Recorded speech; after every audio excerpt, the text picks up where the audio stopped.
Greetings and welcome to the 1-6 Scale Man Probably presents another episode. And I think I was coming in a little bit too hot. Let me turn that down. Here we go. Here we go.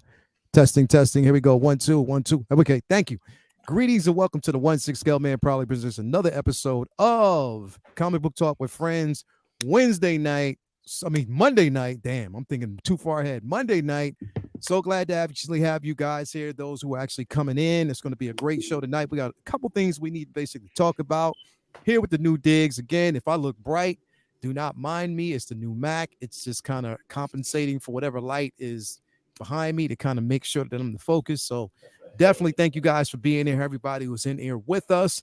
Again, we got some things to talk about. Definitely you saw the title. So we're going to talk about villains.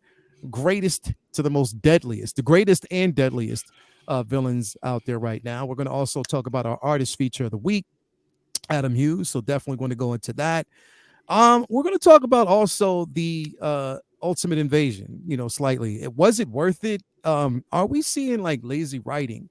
In a sense, are we starting to see the dawn of that? And is it an issue? Is it going to be an issue going forward? Is it something that's worth talking about? Do we need to talk about this? And I think we do. I know me and Brendan were talking about it earlier this week because we both feel the same way about this, man. Like, it's not a good look with this book. So definitely, if you're reading that, I would like to know your thoughts as well.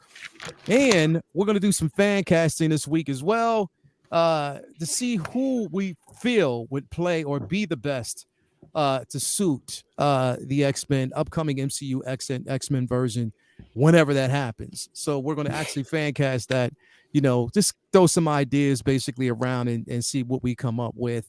And a host of different things. We got a lot of things that we're going to actually be talking about tonight. But first, definitely can't do it without the bros.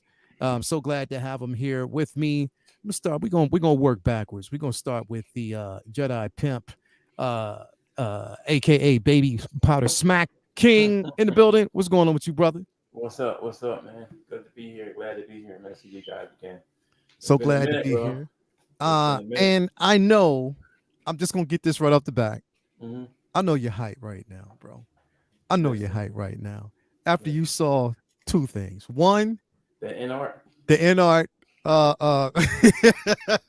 I'm know gonna you get were all three super of hype. them. I'm I getting know all you three were of them. super duper hype Clark about the Kent, Henry Cavill, Superman, and then and Matt also Cavill. what we actually got a chance to see with the Christopher Reeves. That looks real good. Mm-hmm. That's what I'm. Everything else is I can but skip. yeah, I can skip all that. But that Them Christopher Reeves, three. bro, that's all I needed to see. I was definitely Perfection. hype about that. So Perfection. I know Yeah, you man. were hype as well. No doubt. So, man, definitely, man, thank you for being here, bro. Yes, sir. Next Yes, up, we sir. got the Room Raider himself. Vinny is in the building. What is going on with you, brother? Chilling, man. I had a crazy weekend. I know. I need a weekend from my weekend, bro. That doesn't Thursday work. night, I was in Baltimore. I went to go see SZA. I took Yeah. my girl's daughter to see it, and we had a blast. Beyonce and Taylor Swift are getting so much hype for amazing live performances lately, but SZA's live show is absolutely phenomenal. Super bonkers, worth the price of admission by far. She had ships on the stage. She was floating around the damn arena in a lifeboat. I mean, it was just awe inspiring. It was incredible. And Cheeks. and the new Cheeks was out. I mean, Yeah, right. something for everybody. Everybody, Yeah, yeah. no. And then Great concert. yeah, so that was incredible. They came back home and then went right back out the next day. We went to Philly and then bounced over to Atlantic City to see Nas and Wu Tang. Yeah. Oh my God. Yeah. I, Great.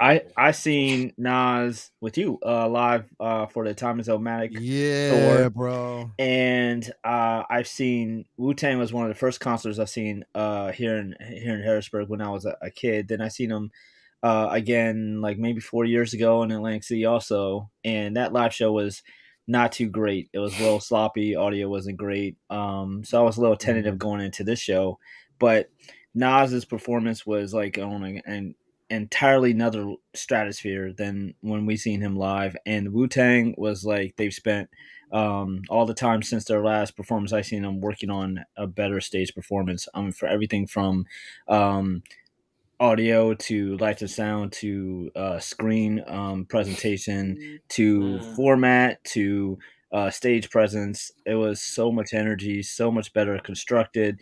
They had a very complex way to like they used Bring the Ruckus. You know how like O'Dirty like introduces everyone. Like they Yeah. chopped that up throughout the night to introduce different people. So like they waited and brought out ghosts like that, waited, brought out meth like that, and they just did it just so clever. Word. Phenomenal show. And then we stayed over, came back home Saturday, and then Sunday I just worked on Inktober stuff Inktober. for the Hell school yeah. stuff. Which we will basically be showing here shortly, Yeah, man. let's So have a picture. Yeah, man. Yeah. So it was a fun weekend. So like I said, then it's just like a whirlwind. So it was awesome weekend. Had a lot of fun. And then rolled up the sleeves and got to work on putting some ideas on paper. Hell yeah, man. Thanks for being here. We will Absolutely. dip into, we will be actually showing some of that work, man, because definitely that dream, to start off with the dream was that right there was the killer, bro. So I appreciate definitely it, we man. will That was talk fun. about that. That shit Yeah, was so dope. dope. Last but not least, we got the butt naked king himself, butt ass naked in his chair sticking in plastic right now, butt cheeks on cracks. What's going on with you, bro? Jeez. Not much, man. It's been a good couple days actually. I found so my Yeah. family, they were doing back in Providence, they were doing some cleaning and bunch of storage and stuff, and found a box of comics from my childhood, which I thought that all of those were long gone, that like Yeah. my parents had gotten rid of years ago when I left and moved to Boston. So I was surprised that I got a box of some cool stuff. A couple that were really good books that were not in the best shape, unfortunately, and then some that were surprisingly in really pretty good shape. So it was fun going through those. I'll share some of those tonight. You said you was bagging and boarding like pretty much the other day. Well, these are books that were in the same bags for like 20 years. So the bags were Okay. all like yellowed and stuff like that. So Yeah. it's like when you're looking at them, you don't know what you're dealing with until you open the bag and actually take the book out, and you're like, is it just yellow on the bag or is it on Or the, and you just get on it. the book, yeah, Yeah, bro. and the bags were rough sauce, but the inside for the most part was good. There were a couple that weren't, but for the most part, only maybe a couple that were like actual like near mint, like 9.8 potential for grading.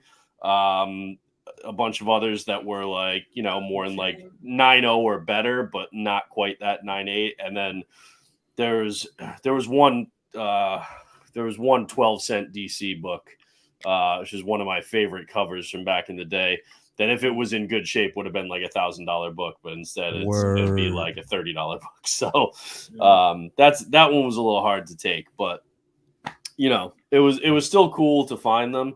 And a handful of them are books that I'll add to my collection down the road, like in like a full like 9.8, like near mint, but to have these is cool because they're the actual books that I had in my childhood. So I'll still keep these even when and lucky that they didn't sell them off or get rid of them motherfuckers. All of my other ones, they when I moved out, and for a while I wasn't collecting that much anymore. And so when I left, like just to free up space, my parents like gave boxes of books to like my little cousins and stuff, or they like gave them to the kids in like in the neighborhood or at the school that my father taught at and stuff like that. So it was just like they all kind of got dispersed or just got like thrown out because they had no kind of understanding of comics or like thinking about value and keeping them as collectibles and stuff.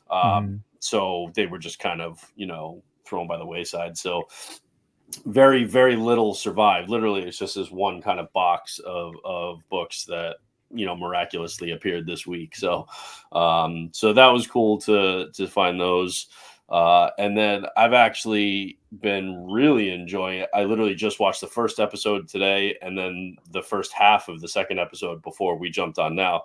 But the Continental, bro, that first Peacock, episode. oh fuck, man! I still have the second half of the second episode. Yeah, that's good, Ooh, bro. that first But- episode, bro, like I ain't know straight Winston. up. I Damn. ain't know Winston was doing it like that, boy. Bro, And because the thing is, I didn't know the- where they were going with it, bro. the Because trailers looked It's great, kinda but I had showing how he got heard the Continental. I'm behind. I Yeah. still haven't seen it. That sucks. Yeah, bro, so- you the gotta see trailer that shit. looked great, but I had heard mixed things about the premiere, Yeah. and so I was kind of like, "Oh man, I hope this doesn't suck." I watched. I was like, I was hooked. This was I'm on good, like the dude. third episode now, I think. It's the third or It fourth was one out good. now. Yeah, it's Not to good. mention, man, they got the theme song for in the credits is Baby Huey. Like, Yeah, come on. bro. Yeah, Like, bro. Yeah. The soundtrack for this show is fucking dope. It's fucking amazing. Yeah, that's phenomenal, dope. bro. The choreography is incredible, bro. The action is cool, Yeah. and the way they're doing it. Let me ask you, is that the the- same Shelby that John Wick had? That he gave that Shelby to him? That Mustang? No, because it gets like It destroyed. gets trashed, right? Yeah. it gets trashed. Okay. But it was. I think it's that's just a nod to like what The he ends John up. Wick. Yeah, Because yeah. if you know the guy that owns that Mhm. is in the John Wick movies, or he's in the first one or the second one. I can't remember. So he's playing like a younger version of himself. But okay. it's it's done really, really well. Yeah, it's good. I was like literally one of the last scenes that I just watched was like a great scene with the Frankie's wife Yen, the Vietnamese woman in the theater, and she just She can fuck some fight, people bro. up. And it's the action in this. It is very much like that John Wick style. Like it really does feel like that. But I love how they're showing like how fucking shitty and run down New York was in the 70s. It's like when you think of the John Wick movies, you're seeing like the Continental and everything around it is all like pristine and it looks like super, in those movies, but it's then the same shot, but in the late 70s. And it's like, oh, fuck. That looks like a war zone back then. And the Continental is just standing as this out of place kind of thing right in the middle of it. It's crazy. My only gripe with it, is that I don't like the accent that Mel Gibson uses. Yeah, It makes him sound a little too trying to pull goofy. off. Yeah, It makes him sound a little too Yeah. goofy. I'd rather him just use his normal voice and just be Yeah. intimidating as fuck like he can be. Yeah. So it makes him a little bit more Over the comedic, and top then you a don't little take him bit. as seriously. Yeah. Yeah. But- I mean, he's not. He's not over the top, but it's just like It's just it a doesn't little too suit much. It's him. right It doesn't there. fit him. Yeah, It's it doesn't. like It right doesn't. there. That's my Not only too thing. bad. But Yeah. otherwise, I am all in on that show. Hell 'cause it is, and also 1.5 hour episodes. Like, come I on, like that. Yeah. I like Yeah. that. it's Disney Plus. What are we doing? Yeah. What are we doing? Yeah. Hour and a half Yeah. fucking episodes. Come Hour on. hour and a half, Yeah. and the thing is, it's hour and a half where you're basically hooked. Yeah. Like Yeah, you're dude. all in on it. Bro, you know you what I saw mean? those Like- twins? You saw the twins yet? Those twins? Oh The yeah, Yeah, man. yeah. Creepy as fuck. I don't want to give too much away because Vinny hasn't seen it, Really gotta watch that show. Bro, It's- Damn twins, bro. bro. If you enjoy the John Wick movies, I don't see how you couldn't enjoy this movie. You're gonna like Like, it, dog. It's that good, but this series has a better soundtrack than the John Wick movies. Yeah. 100%. Definitely. Yeah, definitely. It's good, bro. Like I'm telling you, The writing, bro. Is Yeah. what I love about the writing. The guy that the guy that they got to Yeah. play the young Winston in it is Yeah. awesome. Like Yeah. top to bottom, I'm enjoying this show. It's giving me it's giving you if you enjoyed John Wick, it's giving you exactly what you enjoyed out of those. It's just not with Keanu Reeves, but it's still like quirky characters, amazing action. The pacing is great. You're never there's never a dull moment. Even in the quieter moments in this show, you're still really invested and interested because you want to learn more about Winston's character and then and all these other characters and how the Continental and the High Table kind of evolved to what they are now. Yeah, man, it's just it's a hell of a show, and I'm in for it. That boy Fred is a beast, boy. Winston's brother is an animal, dog. yeah, You bro. gotta watch this The girl, the sister, Lou Burton. Yeah. She's bad at, like, Yeah. I can't say enough, top to bottom. I was like, there's so many, It's a great like, show, bro. in just the first episode and a half that I've watched, there's so many good action sequences that are coming to mind. It's like I can't just think of one. It's like there's like 20 of them. It's just they do it so well. So well. They do. They definitely kill it, man. Vinny, once you anybody. So the thing is, it's crazy because let me actually come out here. It's crazy because I'm watching the Continental. Now I haven't watched what is it? What is it called? It's the spinoff from The Boys. Gen V. Gen V. I haven't watched it yet. Yeah.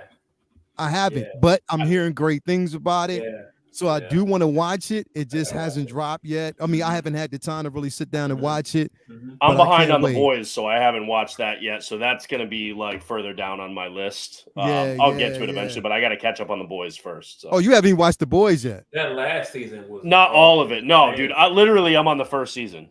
Bro, Just because I had so much other stuff going. Wait till you get past. Yeah. Oh, I'm gonna once you- binge it. Nah. The last season, the last episode, you were like, what the? I know. Yeah, Yeah, I've heard all yeah. these things about like this last season.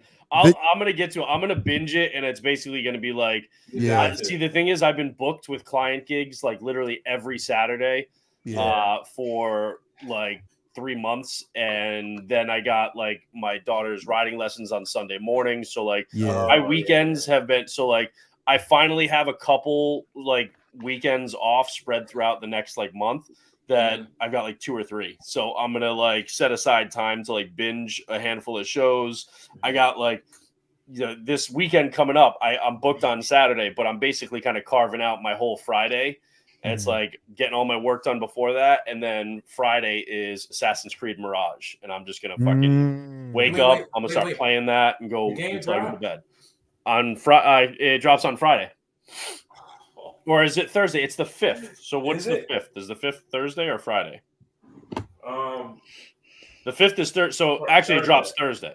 Thursday. Okay, yeah. So I'm going to play the hell out of that because I did not like the style and the way they did the Odyssey. previous game Valhalla. It just Valhalla, they just felt big and clunky like as like Vikings. It didn't feel anything like Assassin's Creed to me. This one is going back to like before the real big RPG elements. This is going back to like the actual original games and that style. And that's my preferred style. To Altair, the first one? To that style carried through until like Syndicate, and then they changed the RPG and like Origins and Odyssey and stuff, which I liked, not as much as the previous ones though. This goes back to that very story-driven, mission-focused rather than like open-world RPG. So that drops on Thursday. So like Thursday night and then like Friday, I'm focused on actually enjoying that game. So probably the following weekend I'll binge some TV shows and stuff, and so I'll catch up on The Boys then. Oh yeah. But yeah, man, and again, thanks everybody for basically being here tonight. Let me address the chat real quick. We got Eddie Rodriguez in the building. Thank you for being here. Blazing Asian. Amber May is in the building. Thank you for being here. Who else we got? My baby Latoya T is in the building. Thank you for being here, babe. Who else we got? Philip the Fool, Ren's Talentino. Let's see here. Who else do we have? We got a few people actually skirting through here, man. So definitely it's going to be a good one. Now first, like we always basically do, let's talk about, again, the feature artist of the week. Vinny, I know this was something that you wanted to basically bring up. And again, like, is this one of those situations? Hold up, what is this? Google would like to record this computer screen and audio. Not now, deny. So yeah, so basically, let me bring this up real quick. So yes, we are gonna bring up the man himself again. Adam Hughes, bro. And again, it's ironic because again, bro, I'm surprised at how many artists that we haven't actually covered yet. Like there's so many that are out there that we haven't actually covered, and Alan Hughes being You know what I mean? I mean, Adam Hughes being basically one of the most interesting. And his art style is incredible. You wanna talk about him, bro? Yeah, absolutely. Adam has a niche in the industry is basically the the pinup artist for his expertise is amazing women drawings. Like he's the guy to go to if you want a sexy female superhero cover. He does some interior work, but a big chunk of what he's known for is he's the guy who's going to give you just an outstanding dynamic shot of primarily female superheroes. Like he does some Batman and other stuff, but that's his bread and butter. That's what he's known for. Similar to Frank Cho, who I'm sure we'll do soon in the future as well. That's what he's very very well known for. He has some amazing Wonder Woman, Supergirl. You see Elektra here, Catwoman. He has done so many just amazing like stamps on different women in comics that a lot of them are like kind of synonymous. Like when I think of Supergirl, I want to shoot you some of these. When I think of Supergirl, I think of that uh, Supergirl and the Legion of Superheroes 22 cover with her on that the asteroid or meteor, Mhm. and he just does such outstanding, very very clean line work and great compositions and just he's So one of real. the like he's one of the go-to's for those dynamic covers, and I've loved his stuff for years. He's just he's a standout artist to me for that kind of work, and I just love seeing what he comes So up with dope. next. He's done so many. That Power Girl is iconic too. I see you got the Storm. I was going to send you that one, so you got that one covered. Yep, that Supergirl is the one I was talking about. The Wonder Woman. Um, yeah, Wonder Woman all the time. Like he's done so many great Wonder Woman covers. Power Girl, some classics for her. But yeah, that's kind of his bread and butter, and I just love his work. He's just super, you know, eye grabbing, and I love his stuff. It's just really really strong compositions always, and great colors, and just very like I said, clean lines, and just he's one of the greats, and I Yeah. think it's a big testament to his talent is that he doesn't have like say a legendary run on interiors of a book.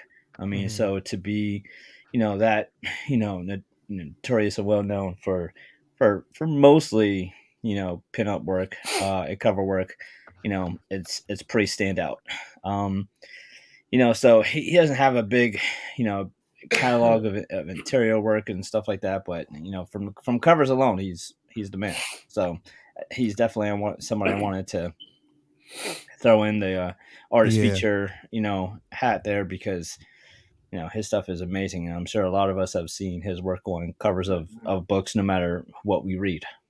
I love the use of color with him, Hmm. um, to really emphasize the different characters. Just the Right. line work, of course, the shading of the line work and the highlights on Storm, but even the band from Nightcrawler, just Yes. basically seeing the color palette there, what he's actually done there with Jean Grey and the Hmm. Phoenix Force, Mm-hmm. like bro, like his it's how he, again, like the different pose and the highlights and the attention to detail when it comes how we would envision the light Right. on the character Mm-hmm. is excellent. Like he does such a great job. I, uh I also yeah. love that so many. I mean, we're in 2023, and there's a lot of let's just say there's a bigger representation of females, Yeah. readers and creatives in comics who've kind of soured on over sexualization of women, and to a point, they have a point, but at the same time, majority of the readers are young males, and Adam Hughes doesn't really apologize for that being his niche. Like there's been, you know, blowback and over the past few years over, Mhm. women being too sexy in comics. You see a lot of redesigns of costumes to try to make things more, toned down. Well, they and tamed tried that down. with, for instance, they tried that with Spider Woman before they had to go Tried that with back. Spider Woman. They had a pose where her butt was in the air and people lost their mind like they've never seen a sexy superhero in pose on a comic book before. It's like most of your readers are, males from 15 to 35, and like what do you expect? I mean, that's just the way it goes. He doesn't really his stuff isn't X-rated or anything, but it's not like he goes out of the way to put them in toned down professional situations, whereas some artists shy away from sexualizing women anymore, and he's just like, nah, people want to see Power Girls chest on the cover, so sorry, here. There you go. And I love it. I mean, it's because it's like he don't give a shit. It's like that's what I do. If you don't like it, buy a different book. Another book. Exactly. Yeah, pick a different book. There's plenty of books where they'll put Wonder Woman in pants. Get that one. Buy her with an overcoat on it, some boots. There you go. Buy that book. Yeah. I mean, if you don't want to see some cleavage, don't buy a Frank Cho or Adam Hughes book. Right. And they make it simple. They don't hide from it. They don't. So, They don't duck yeah. from it, and it is what it is, bro. Yeah. He's letting you know, like, Yeah.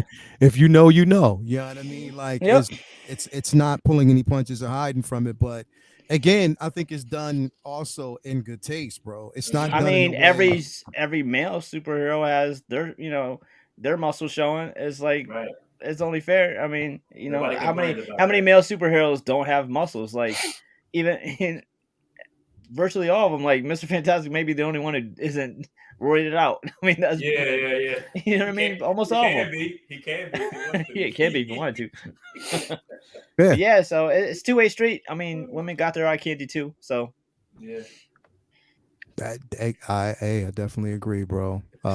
You definitely can't take away from that, but again, I mean, what about you, Brendan? Your take on him, bro, as an artist.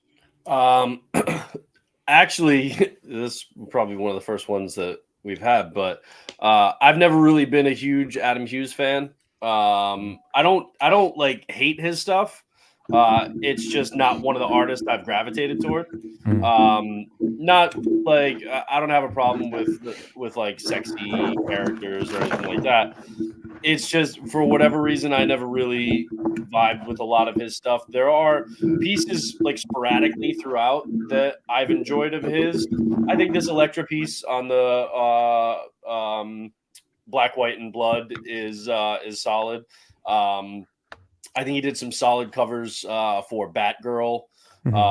He did actually one of the ones that I really do like is the series of covers he did for the Black Widow solo series in 2020. And I thought that was a really good marriage of his kind of like preferred like kind of 40s pinup style with, or I should say, people refer to his style as pinup style, which I don't think is accurate because pinup is a very specific look from like the 40s and 50s that he doesn't really employ very often. I think people kind of assign the pinup moniker to just sexy images. But pinup is actually a very specific type of look from like the 40s and 50s. So, but he does a really good kind of mashup, I think, on that Black Widow series where it's that kind of like a mix of that 40s and 50s pinup style with the like 60s and 70s espionage, like spy movies for Black Widow. So for that series, I actually really do like those covers. They're very kind of like James Bond, style. And yeah, I think his color work is really good, and I think he definitely knows how to draw your eye to what he wants to you to focus on, and sometimes that is having that piece that he wants to draw your attention to be the most vibrant in color, and sometimes it's the least vibrant. Like that's the case in right here, where the vibrancy of the color is actually framing what he wants you to look at. So I think he's really talented at directing the eye to what he wants you to focus on first, and then you take in the rest of the image. So absolutely a talented guy. He's just not, one of the artists that I have really kind of gravitated toward, throughout my comic reading. In much the same way that as much as I respect his ability and what he's done in the comic industry, Todd McFarlane has never been in the top tier of my favorite artists. I like a lot of his stuff, but if I had to list off my top 10 or 15 favorite artists in comic books, Todd McFarlane's not on the list for me. Why are we talking about Todd McFarlane? I was using that as a reference to what I'm saying about Oh, Adam okay. Hughes. I thought I missed something. My bad. Go ahead. So Adam Hughes is a guy who, like Todd McFarlane, I respect his ability, and I can see technical abilities there that I can absolutely respect. It's just his overall style has not been something that would really pull me in to, when I see an Alex Maleev cover or something, I immediately know it's his, and his style just speaks to me, and I want to pick that book up. I don't get the same feeling when I see an Adam Hughes book. I don't look at it and be like, that looks like garbage. It's just, that's not going to make me walk across my LCS and pick up that book. That's interesting. That's just for me. Cool. No, that's interesting. Isn't pinup a photograph or a poster of a person considered to have glamorous or sexual qualities? So is that necessarily refined to just it was with like pinup, polka dots? No, pinup was that's the definition I've seen. Is there a different definition? I just want to educate myself. Pinup was a style that came out of the 40s and 50s in a fashion, and then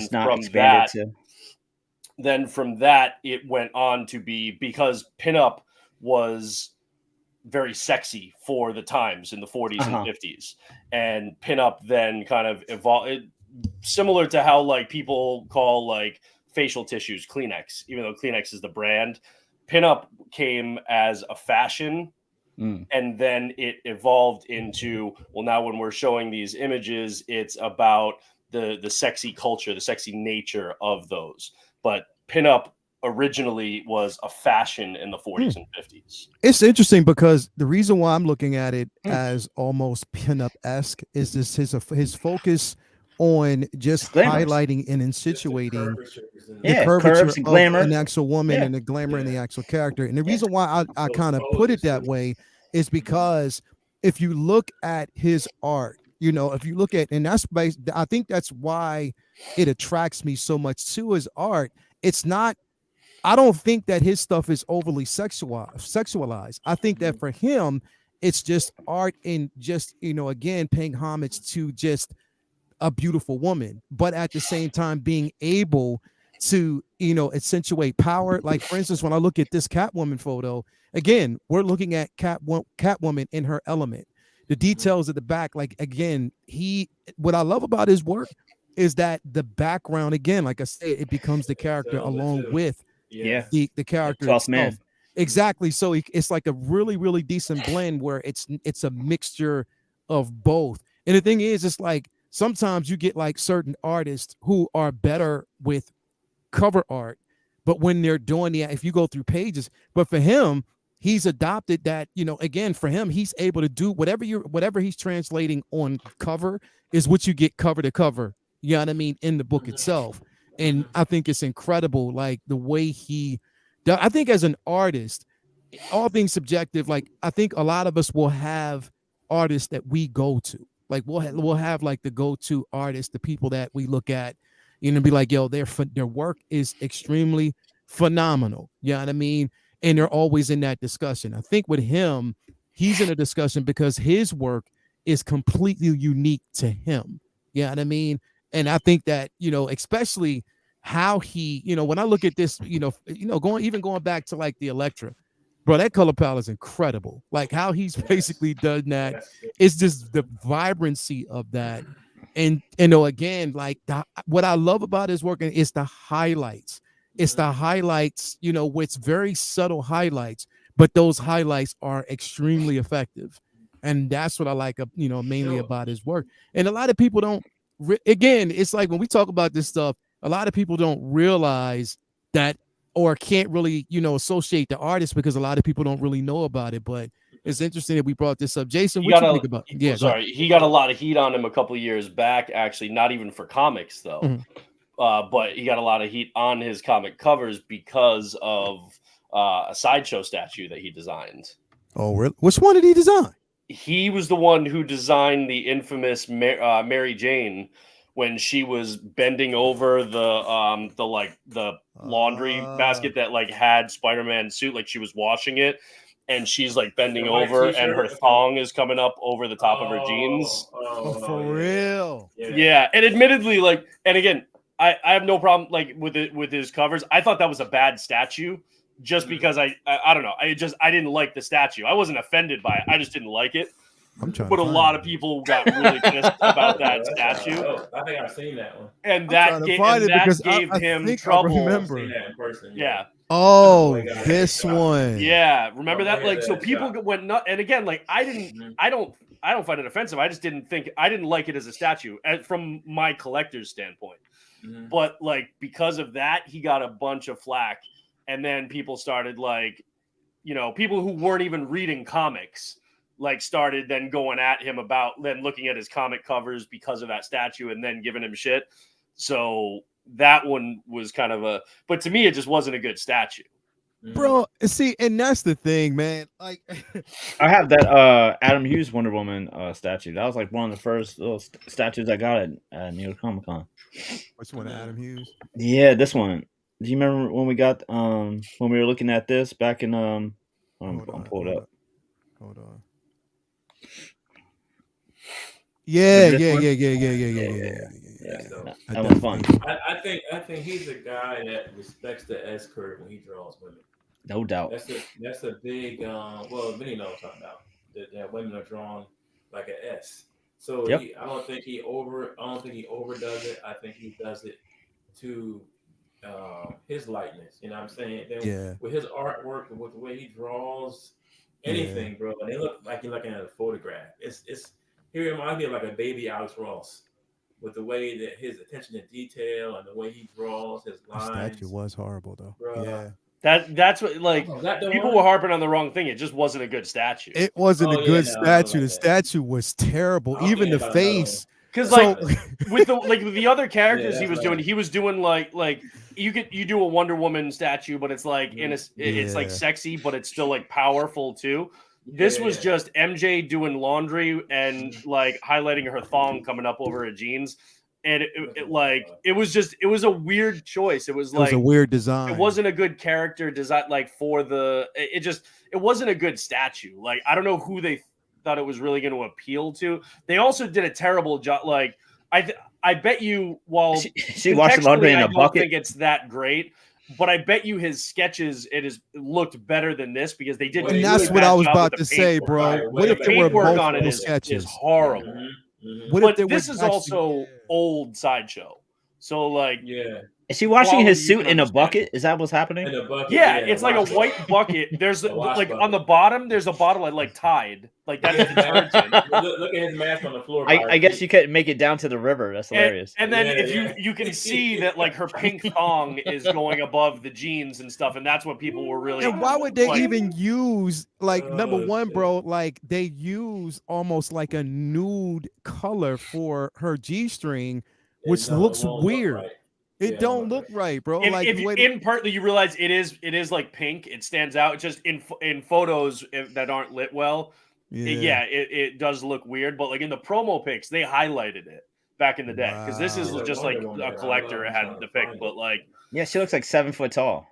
But also, you look at the eyes, like the paint work on the what's supposed to be her makeup. Like Sideshow just did a bad job making it. Yeah, that was horrible. But even if they painted it as well as he did when he did the concept design, I still don't think it's a good concept for a statue.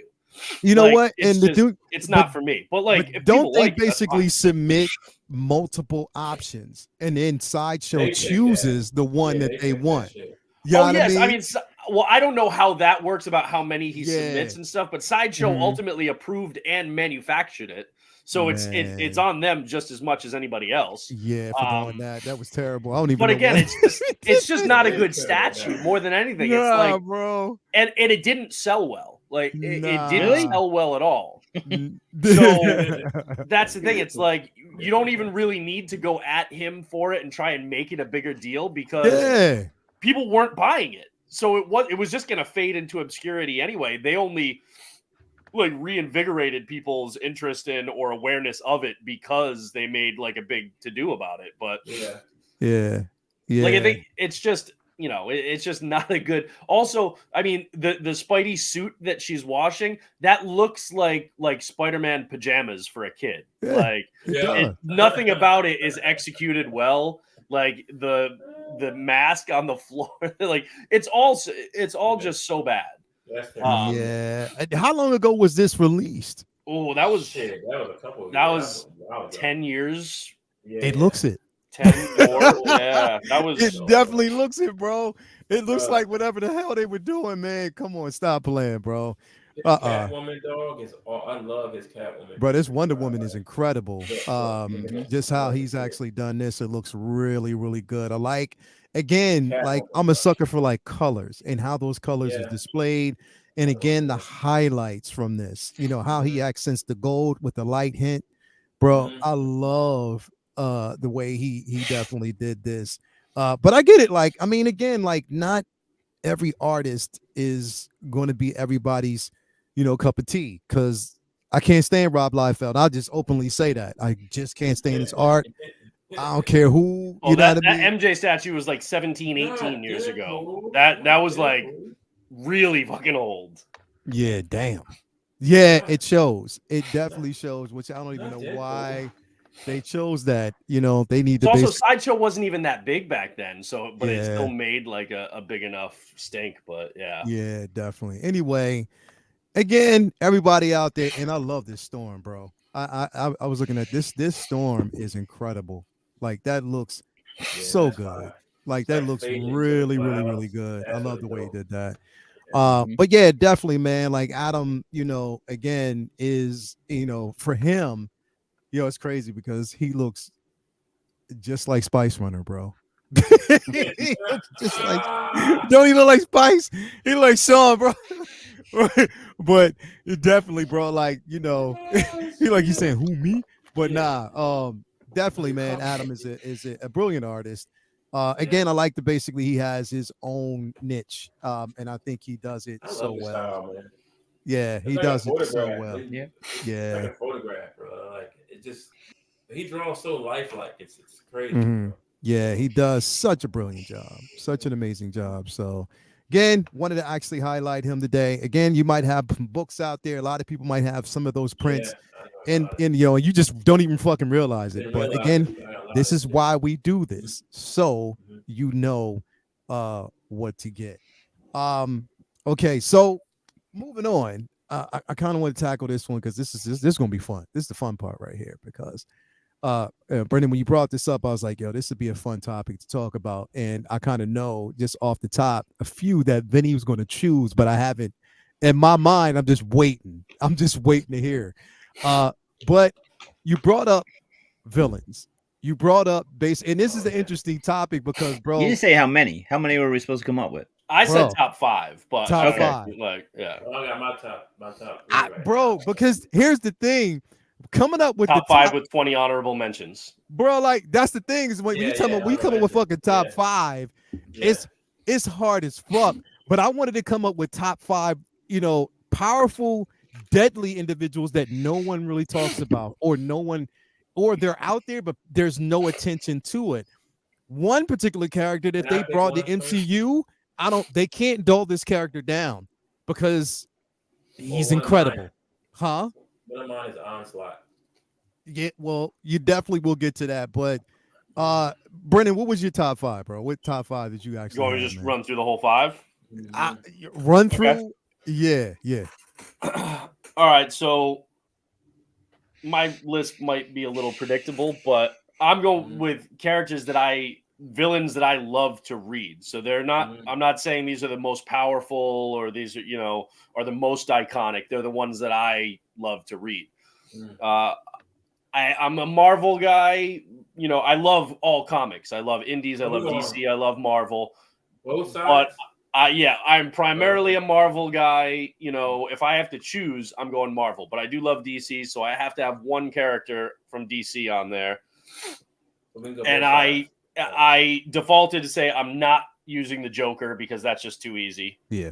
I am using a Batman villain, but it's one that I love to read, and I feel like even though he's very iconic, I feel like he's really underappreciated, and that's Oswald Cobblepot. That's Penguin. And the current the one that Tom King is writing, right, or is it Tom Taylor? No, I think it's Tom King is writing right now.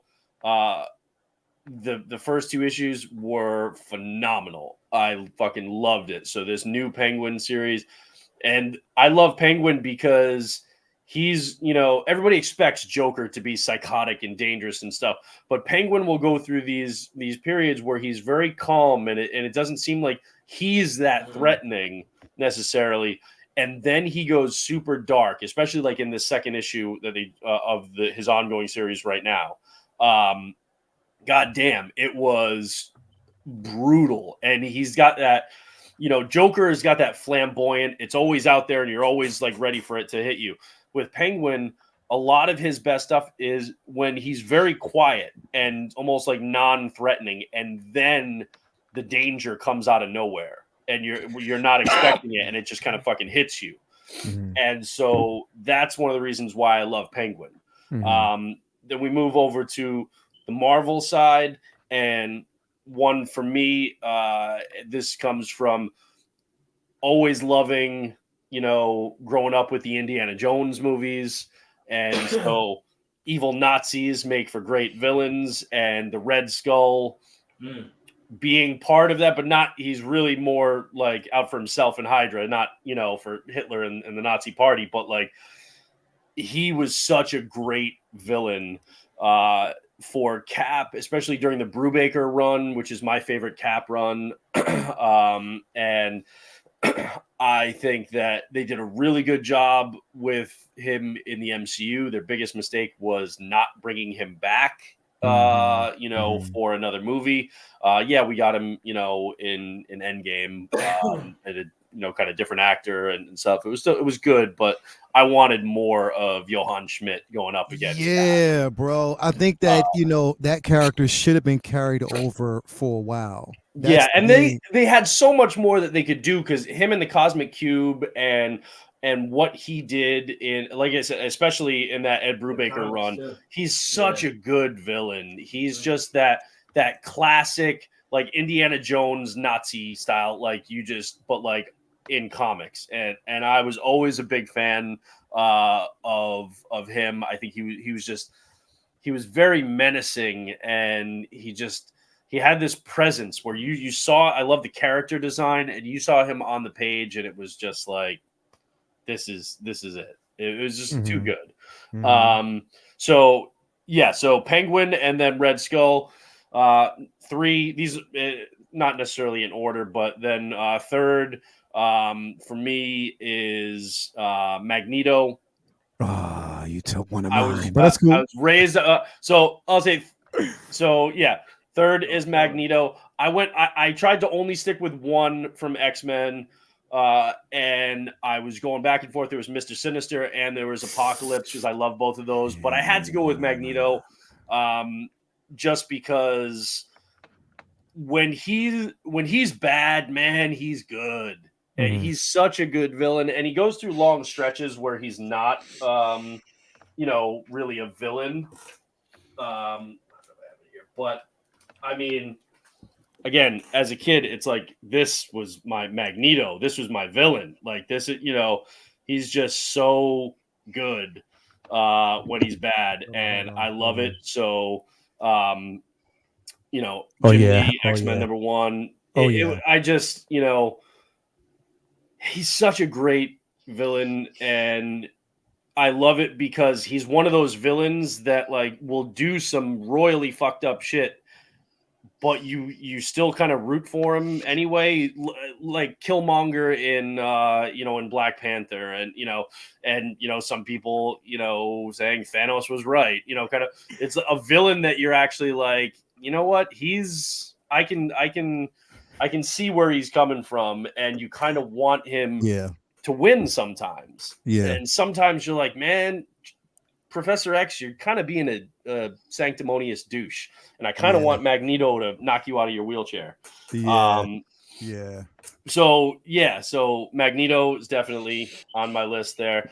The next two, I don't think will be a surprise to anybody. Number 2 is Bullseye. Bullseye for me is such a great, just fucking batshit crazy character. He has done so much messed up shit. I've loved not just seeing him going up against Daredevil, but also going up against Moon Knight. I loved him as the dark version of Hawkeye. Under Norman Osborn for Dark Reign. He's just completely unbalanced in a way that makes him so unpredictable and so dangerous. And he pulls off, admittedly, his character design, the blue suit with the white balls, it is kind of dorky, but like he makes it work. And he's just, man, the way, Kevin Smith and Joe Quesada and Jimmy Palmiotti used him to kill Karen Page, the way Frank Miller obviously, used him to kill Elektra. And the thing is, Frank Miller came in, and Miller wanted to basically create his own kind of mythos with Matt Murdock and with Daredevil. And he didn't like how a lot of the scripts before his time were being written. But he knew how good a character Bullseye was and how much potential there was there. Yeah. And he, rather than create a new character for him to, or bring somebody else from somewhere else in Marvel, he saw the potential in Bullseye and used him to kill Elektra. And that was a big vote of confidence by Frank Miller in how good that character is. My favorite kind of depiction of Bullseye might be Bill Sienkiewicz's drawings of him, because they're phenomenal. Obviously, I'm a big Sienkiewicz fan, but specifically how he depicts Bullseye, I just absolutely love. And then number 1 for me, I said these weren't in order, but he is my number 1 just favorite villain to read and to see on the page, and no surprise, but that's Wilson Fisk. That's Kingpin. Just because, depending on the iteration that you're reading, he goes through like fluctuations in terms of like power levels and his physical stature and stuff like that. But regardless of that, the consistent thing is that his mind is the threat to you, and that his cunning and his willingness to be devious and just rip your fucking life apart, like he did in Born Again. The way he tries to destroy all superheroes in Devil's Reign. And where he's at right now. Exactly. Yeah. He is a boss right now. Yeah, bro. man. He's a black king, bro. What he's doing right now is amazing. How he handles different situations where he stays. I mean, there's one part from Chip Zdarsky's recent run where he's trying to, he's mayor at this point, and he's trying to, he's in the Stromwinds house, these billionaires, and he's trying to, be like, okay, you know what? I'm in a different realm now, and I'm not going to use the thuggery, from, days as the kingpin of crime. But this dude busts his balls and makes fun of him, and he goes to the bathroom, and then he runs into the guy again, and the guy's like, we're all just having fun, and he just fucking loses it, and he murders this guy with his own 2 hands in a bathroom, and it's just blood everywhere. And it's just it shows that rage that's there, and that he's absolutely brilliant, but if you back him into a corner, he will just rip people apart. He goes out, even when he is married, he goes out into that siege of New York when they were like the Bullseye clones, and defends during the King in Black, during that invasion. Like, he's a character who you can get so much from him when he's violent and when he's physically imposing, but then when he's just maniacal, and when he's the one who sets everything in motion with Mysterio in Guardian Devil, in Kevin Smith's run. Like, even though he's not the one that Daredevil is going up against in that arc, he's the one that pulled the strings that made it all happen, and then he sat back to watch because he wanted to just watch this guy's life fall apart and laugh at it. And that's just a compelling character for me.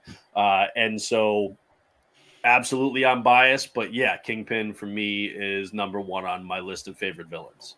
Yeah, and his current run right now, like, he's not he's bad, but basically he's being used to serve a purpose, and he's along with it. As long as power is involved, he's right there with it. And this also will set up how he can actually come back to New York after his fall in Devil's Reign, because that infamous, like, right now in Invincible Iron Man, bro, like, that Rhodey is in prison right now, and it's because of Wilson Fisk that he's still alive. You know what I mean? That he hasn't been.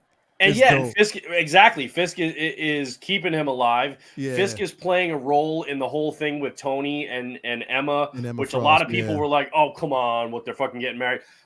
And it makes sense in the story. It's not what people think it was or what people thought it was going to be. And Fisk is playing his role in that. It's just he's a character who, there's a reason why they have other superheroes like Cap and like Spider-Man and stuff take him seriously, and not he never fell into that B-list. Well calculated, bro. Yeah, he's not Tombstone. He's not Hammerhead. He's not guys who, and I like reading comics with those guys, but they're like, Spidey looks at them as like, B and C list. All right. Yeah. Kingpin is always in that top tier. Kingpin is somebody who, you never underestimate, because the second you do, he will tear your life apart. And they've used him to do that in comics for decades. And like I said, he's one of those compelling characters in a similar way that Joker is. When Joker doesn't have superhuman abilities, he's not this amazing hand-to-hand combat guy. It's about how his mind works and what he's willing to do to burn everything to the ground. And, Fisk is more controlled than that, but it's still that same mentality, and that is a compelling character for me, especially in a villain. Yeah, hell yeah, man. Hell yeah. Vinny, you want to go, man? Sure. I'll make mine shorter. I'll go with the most, mainstream choices first. And Thanos has been my guy since I was a kid, so Thanos is definitely up there. And one of the reasons I love Thanos so much is just not just his power, but his intellect. And I love how in the comics how he got most of the stones via this outsmarting, other godlike beings, and getting the Infinity Gauntlet set up that way. And I also love the range that he has of just, you can put him in so many different scenarios, so many different books. He's a cosmic character that just fits in different scenarios and different worlds. Like, there's good Spider-Man Thanos stories. There's good, Fantastic Four. Like, wherever you want to put him, he fits in, because he's just so aesthetically pleasing. He's just so witty. He's just so evil and charming at the same time. It's just like, somebody who, would wipe out half of, the population of the universe just because just to get some cheeks. I mean, that's a hell of a character, I mean, that's bro, like Shake him up, shake him. bro, but for somebody who just continuously gets fucking friend zoned, bro, by death, like that's. But I just love that. To get them draws. I mean, a lot of people a lot of people try to pick apart his motivations in MCU, which I love the switch up because it's so much more easy to sell to a general audience than to bring in death and try to set all that up. But I mean, to kill half of the universe and then death be like, what are you doing? Like that's not how it works. That's my job. And then like, all right, fine, I'll put him back. To not even care, bro. Yeah, to not even care. Like to yeah, I mean, so they changed that up, and then people try to pick it apart, like, oh, why don't you just double the resources? It's like, man, you're overthinking it. They switched it up in the first place, man. He didn't really do it for those reasons. But I just love how wherever you put him, they figured out a way to beat him, and the next time he shows up, he's super powerful. Anyways, it's just like you can't get rid of him, can't kill him, can't defeat him, can only but outsmart him for a moment. And I just love the intelligence that he has because he's so strong enough to like whip the Hulk's ass if he wants to, but he'd rather outsmart bro, Mr. and to be a beast without the stones. Without the stones. That's what people play with him, and people try to like always say like, oh, the dark side kicks, like, and throw out different scenarios that people could beat him. And it's like, man, there's a very small list of people who could beat him, and I love that he's just so powerful, but yet he'd rather outsmart you than outpower you, and that's always been appealing to me. And this list isn't in order, but the next on my list is obviously another popular opinion for when it comes to villains. Dr. Doom. I mean, Dr. Doom is another villain that to me is so great because of his intellect, and he's so smart. He's the epitome of your own worst enemy. Virtually every scenario, he could easily win if it wasn't for him just being so vain and so egomaniacal and needing that pat on the back from Reed or whoever else. And he's super intelligent. He if he doesn't have a power, he knows how to figure out how to get it, and so that way it's his. So whatever power he doesn't have, he has a scenario to obtain it. His character design is phenomenal.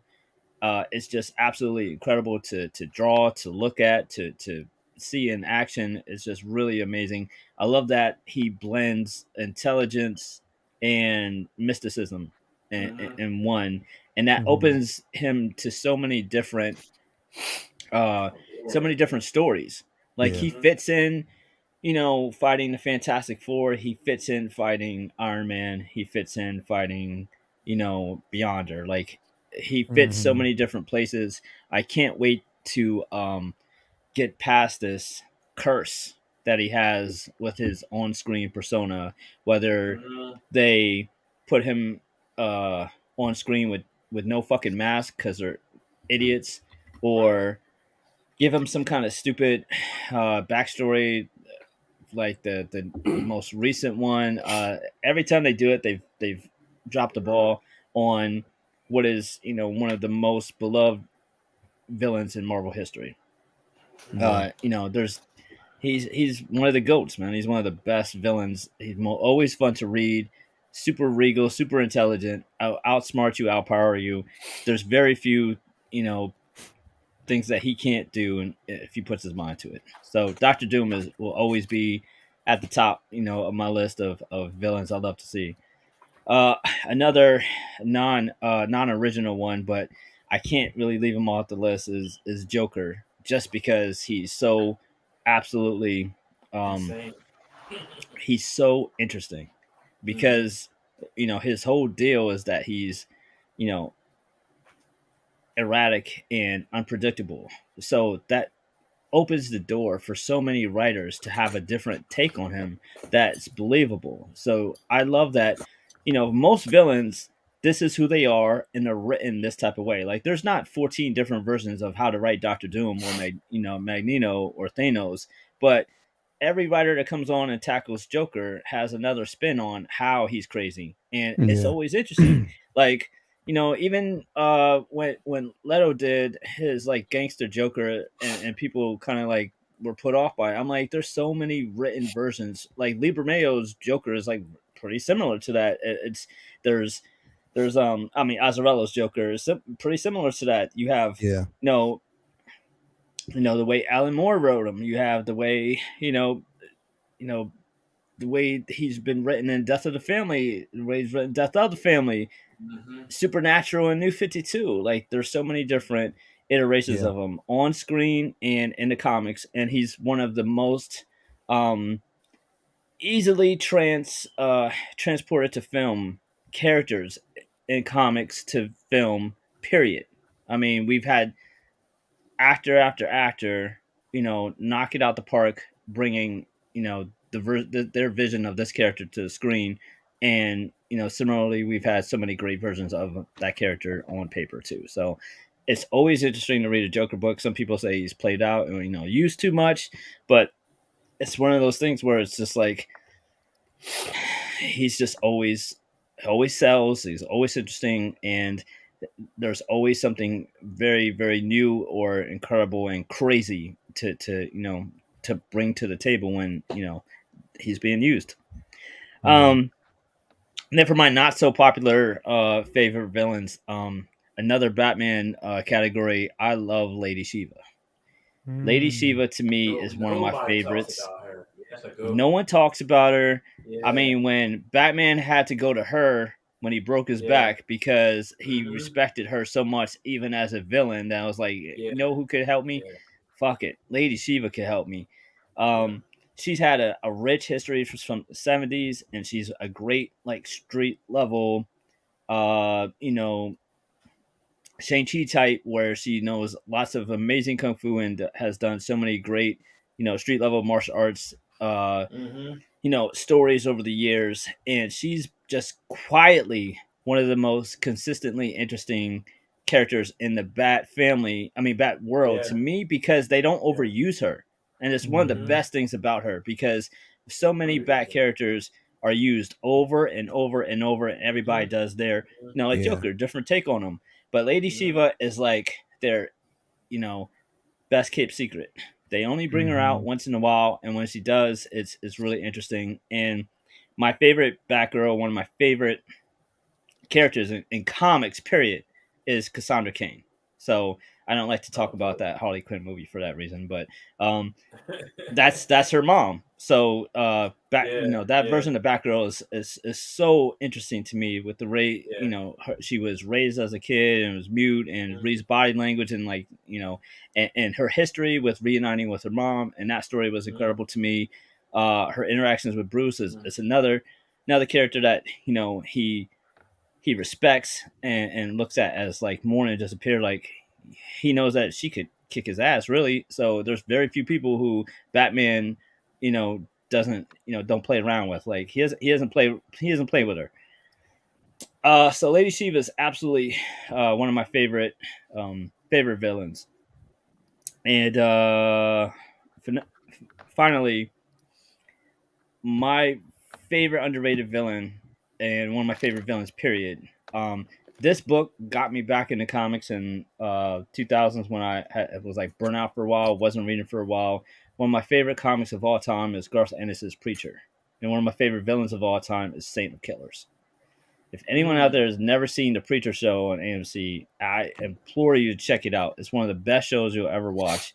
It's absolutely incredible, and there's very few things in this world as scary as Saint of Killers wanting to get to you.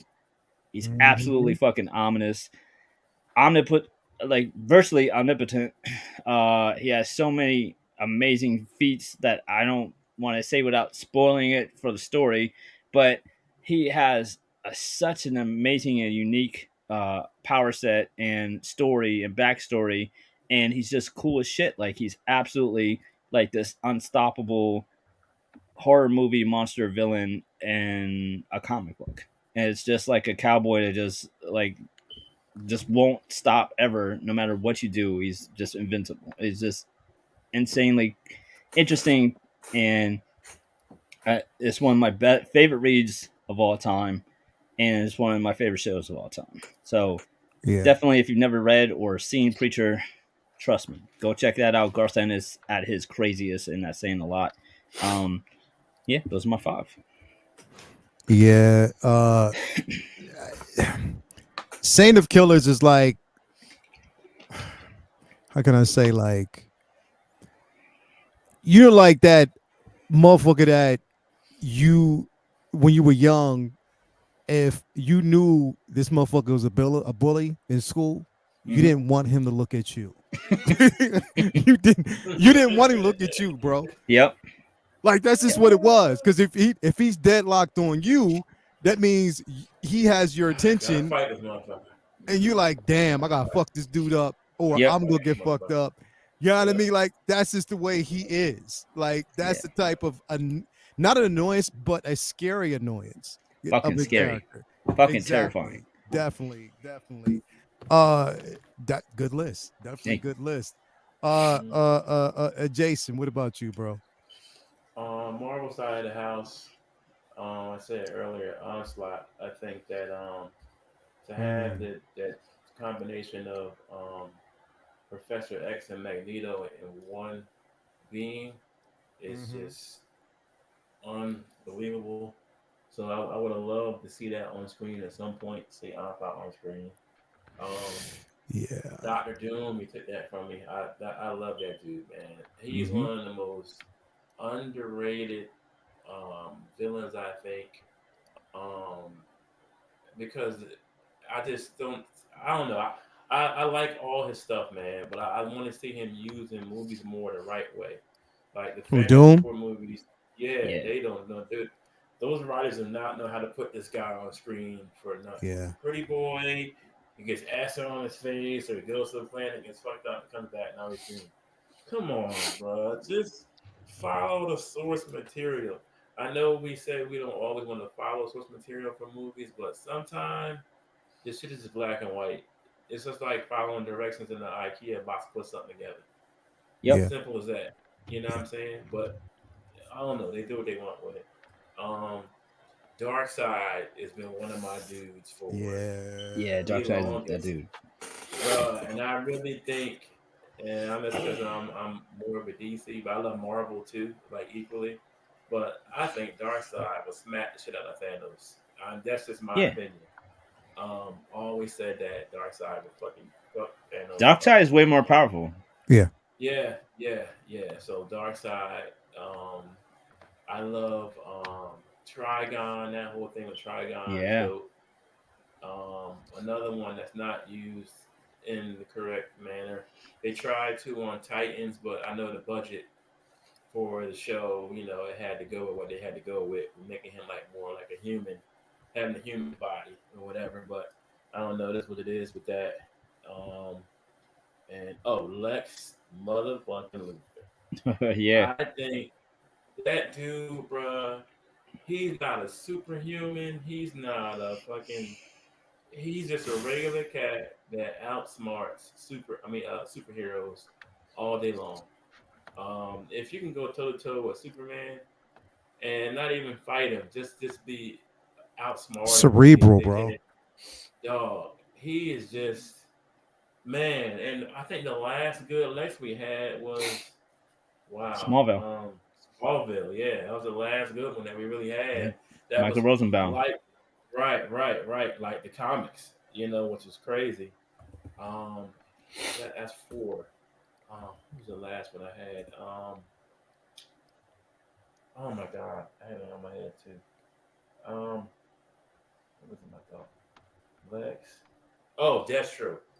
Yeah. Deathstroke. Yeah. I almost On had just took him screen, on my list too. dude.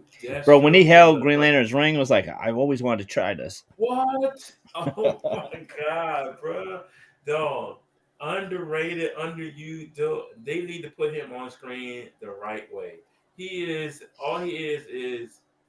the mirror version of Captain America. That's See, all they've he had him is. on screen like physically cool, but never intelligent. Yeah, not smart, and he's smart as hell. He's a tacticianist. So it's like, why not use? That's another thing. Like, use some of the source material, but not all of it. Like that kills me, man. Yeah. But that's my top 5, man. That dude Bro, right you know what's there. funny about Lex? Like when Batman vs Superman came out, you know how many people were Mhm. like, "Oh, how could Batman ever beat Superman?" It's like, yo, who's Superman's number one enemy?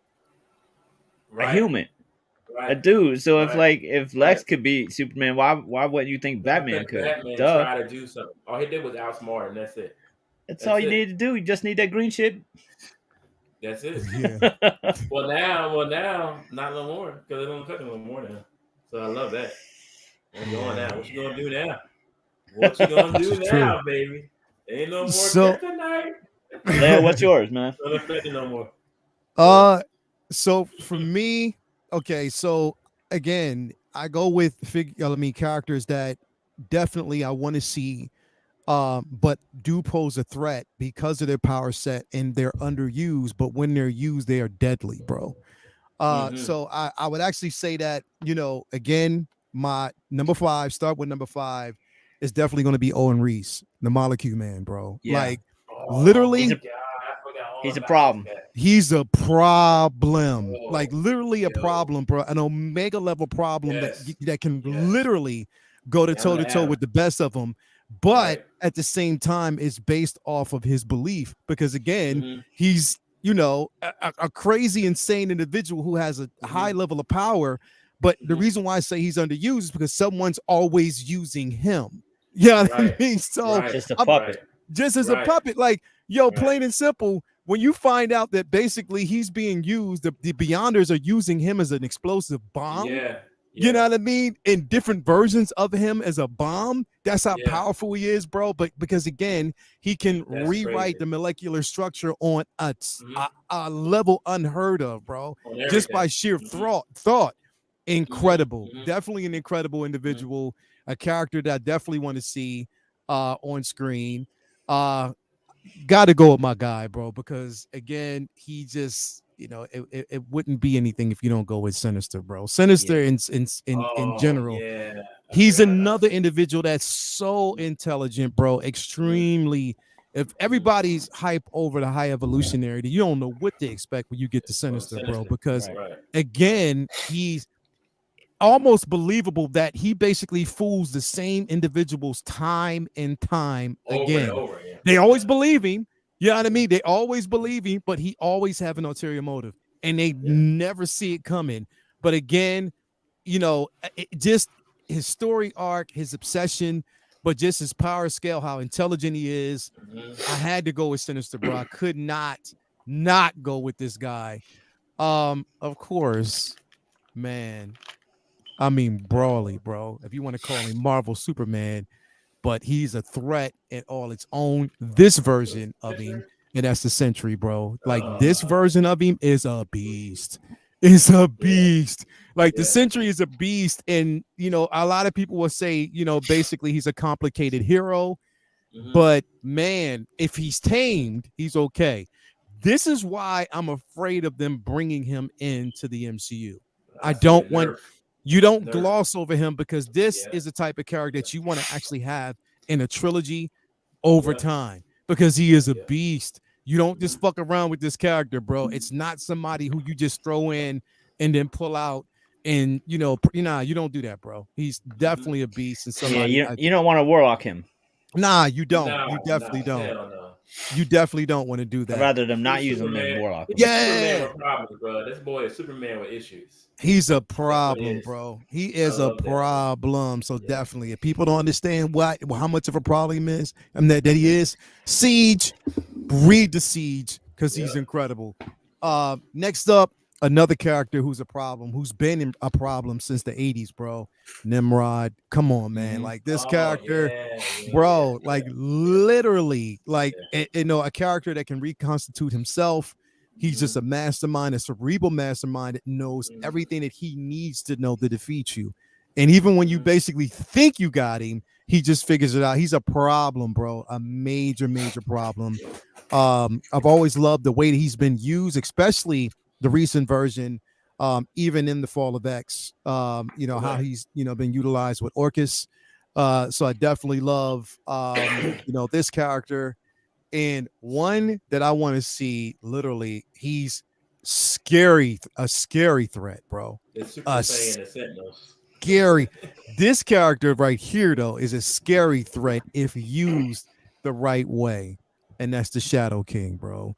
If they use this character the Shadow right, King was on my honorable mentions, bro. I was bro, thinking about him if too, bro. they use this Yes. character the right way, he is a character fucks your shit up mind wise. Yo, fear factor when it comes to this dude, bro. Like literally is a problem. And these are characters again that if you're going to bring them in the MCU, bro, bring them in the right way. You have to. Who is that? He said, we Evangeline, I hate Nimrod. You do. A lot of people do, but he's a beast, bro. He is definitely a beast. But yeah, the Shadow King is definitely a problem. One that you, again, you know, which we're going to go into next, because, you know, Brendan, this definitely is a good segue into what we're going to talk about next. And that's our fan casting for the X-Men. Now, again, all right, we're currently in 2023 heading to 2024. This is where we're at right now. All right. So we know that, again, Brendan, we talked about this the other day. You was like, yo, they're taking so fucking long to produce anything when it comes to this. It doesn't really make any sense. They would at least said something. I guess we just found out that they don't even have a script for it yet, or a writer. Is that the thing? Yeah. When they made an announcement like, Marvel's hiring writers for X-Men, you know what it felt like? It felt like a Lord of the Rings when the Ents were like, okay, we're ready. We've said hi to each other. We're ready to start talking. And then Pip's like, what the fuck you mean? We've been here for like 4 days. You just said hi? You just now looking at the scripts? What are you talking about? Yeah. But man, yeah, bro, it's just the use. But I mean, I'm sure they have an outline of shit they want to do, but to hear that like no one's even like picked up a pen yet is so frustrating, man. Like we ain't gonna see this shit till 2030, if we're lucky. If that at this particular point. Brendan, I'm gonna let you go first, man. Like if you think about these, you know, where we're at right now, the information that because you were kind of, I kind of felt your anger through text. Yeah, no, I mean, like I had said to you, it's like I'm okay with them not having a finalized script right now. I'm okay with them not having a you know, if they had an outline by now, I would have been okay. But this was like we're opening the doors to let writers come pitch us. It's like, so you don't even actually have the story structure. Now, I'm sure they have certain beats that they want to hit, including, you know, Ms. Marvel being a mutant, because they've already laid the groundwork for that in her show. And because, you know, they're going to do certain things with the larger MCU. And so they just like they have a director come in and they say, okay, hey, this is what you have to do X, Y, and Z. And then as long as you do those things, then you can do, you know, this stuff, can't do this stuff. So they'll have guidelines. So I'm sure they've got a lot of that in place. But the fact that they're just opening it now to like, hey, we're going to take pitches. It's like, you probably should have done that a couple of years ago. I mean, you guys bought Fox in 2019. So, yeah, that was a little troublesome. But, you know, at this point, it's like we just take what we can get. And when it comes to the MCU and stuff, I'm very much I used to be like, oh my God, like I need this to drop. I need this, like I want to see that. And now I'm very much like whatever comes when it comes. Because there are too many things that are either disappointing or just not as well thought out, or they go a different route than what I would have wanted, which is that happens. That's life. So for me, it's more like I've really kind of focused my attention back on comics, and new books every Wednesday. And then when the movies and shows come, they come. And if they are good, great. And if they're not, I'll just pick up a comic book that I like and I'll read it and I'll be happy again. So, yeah. So, all right. So, projection wise, if we think about it, and Vinny, I'm going to ask you this question. Like, consider the simple fact that, again, is it now we know that Kevin Feige originally said that there was a 5-year plan. There was a 5-year plan from when they acquired the license to actually have the characters. So we know it was mainly a 5-year plan. This is what they talked about. But from the time that he announced, now granted, COVID, I understand that right now, because of the strike, because of COVID, there's a lot of things that have kind of gone against it. But okay, coming out of COVID, that's no longer an excuse. You know what I mean? We're beyond COVID. Now, you had time between the strike or the COVID and the strike to really give us something. Right. My opinion, and this is basically my opinion. Now, and we've said this on the show plenty of times, them going the route of giving us this whole multiversal threat literally has taken way too long. Way too long. Like it's way too long, number one, with no resolve, no cohesiveness. And I personally, in my opinion, I don't want the X-Men to have anything to do with the Avengers right now. I don't. Because the X-Men, it's its own separate thing in general, and its richness in that title. Right. That I don't want them to have any fucking thing to do. Now, mind you, we already know that right now, again, there's talks that Hugh Jackman's Wolverine is going to be in Secret Wars. Yeah. And this is talks. This is rumor right now. Rumor. Yeah. But there's talks that possibly he will be. Stop it. You know what I mean? So, again, this is where they're at right now. But I don't want anything to do, because the thing is, the X-Men and the storylines, everything that we know about these characters, mind you, we're not going to get everything beat by beat, and I'm not expecting that. I'm not expecting a complete source material grab thrown into like the cinematic universe. I don't expect that. But like we've been saying, we would have had shit by now, bro. So they say, hey, we got a 5-year plan, like be patient, and like you and I both were like, man, don't rush. We got plenty of time. Y'all doing all this. Y'all already got all this other shit in motion coming with Kang. That was before we really knew what that, the extent of that, when Multiverse of Madness was still on the horizon, all that stuff. There was so much else going on. It was like, man, take your time with the X-Men.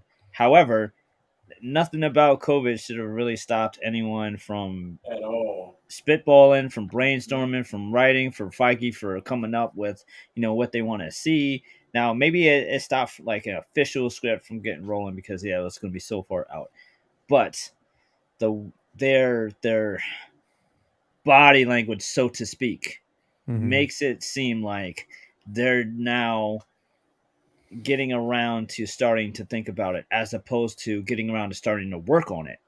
And yes, it's kind of like apples and oranges. It's similar, hiring somebody for a script. Yes, that is like they're starting to work on, but it feels like they're just now saying, "Oh yeah, that's right, we got the X-Men. I forgot," and that's insane to me, because a big part of what kept all the fans calm this past 5-6 years of getting past the Infinity Saga was, it's kind of slow, it's kind of rocky. Multiverse Saga might be great, but whatever they're doing, the slowness of what they're doing, the kind of erraticness and inconsistency, man, let them just like pace themselves, because they're probably really just like stalling for time, because they got to figure out how to work in Fantastic Four and work in X-Men. So, man, take your time, because we want to see you do it right. And now it feels like this phase 4 into 5 here that has been kind of wonky. It seems like it wasn't X-Men's fault at all. It wasn't like, oh, they were just biding time to set some other shit up. It just seems like, oh, it was kind of just fucked up just because it was fucked up. It wasn't because they were distracted working on X-Men in a cut and kind of just waiting to have that ready. And then this was just like a placeholder saga, phase. So that's really frustrating because it just, we want them to get it right. We're cool with waiting, but it doesn't seem like they have much of a sense of urgency. And the multiverse saga makes it really confusing as far as trying to figure out what they want to do and where they want to go, because it opens up doors for them to bring the X-Men in without the big, huge, giant problem of either you have X-Men that were already here and just in hiding, or you have a whole world of mutants just infused at once, because they didn't, even in comics, they didn't just appear. Then even when they debuted in the 60s, there had been mutants around for years in the story. It's just that's when they just started telling the story. So that's a huge problem that they have to overcome, and it's almost like they should have already been working on figuring out that formula, because that's a big head scratcher. It's the biggest head scratcher that they've had to tackle yet. Not having them there from jump it's Fantastic Four, you could say they're off on a mission. Spider-Man, you could say, oh, he was just in New York, but X-Men doesn't make sense to not have a plan on how to work in where they've been. I mean, Magneto was supposed to have been in a German concentration camp, like there's so many backstories, Apocalypse from the thousands of years ago. Like there's, it's a big part of Marvel culture to have them just pop in and then just all be there all of a sudden. It's because if you start off with First Class, then how long does it take before you get to expand it? So it's a really hard and tough problem. And I really hate the likelihood of them using multiverse to kind of DCU us with this, with like some James Gunn bullshit where we're gonna get like Hugh Jackman or Patrick Stewart or these actors that we like from the X-Men and start over with other actors from the X-Men. It's like, don't do that shit, man. Fucking start from scratch, make it yours, make it Marvel Studios the X-Men, not Bryan Singer's X-Men 2.0. Like, fuck that. Start all over. Don't bring in Hugh Jackman. He's fucking 60 years old, man. Let him be. He had his run. Like, bring in a new kid, bring in new actors, start over. I don't want to see them using all those Fox actors. I mean, it was cute in Multiverse of Madness. It'll probably be cute in Deadpool, but then like enough. Move on. Yeah, that's my opinion. I don't think they will, though, man. I don't think they will. So about the popularity that Hugh Jackman so make a new Wolverine popular. Like they should be shying away from that. They're not like they're not DC. They don't need to like clutch those straws. Like, no, what else are we gonna do if we don't have Hugh Jackman? Like, no, you don't need to have like you're a company that can put out a movie that of an IP that barely anybody but super hardcore fans know about, a fucking talking tree and a raccoon, and feel like we got this. We can make money off of this. You can put a new actor in that Wolverine suit and count on, okay, maybe there'll be people, man, I miss you, but like, okay, you can miss him and go watch those movies anytime you want. Learn to love this new guy. No one's gonna live forever. Like, they have no problem moving on from not paying RGG anymore or Chris Evans. You can move on from them. You can move on from somebody who wasn't yours to begin with. Start over.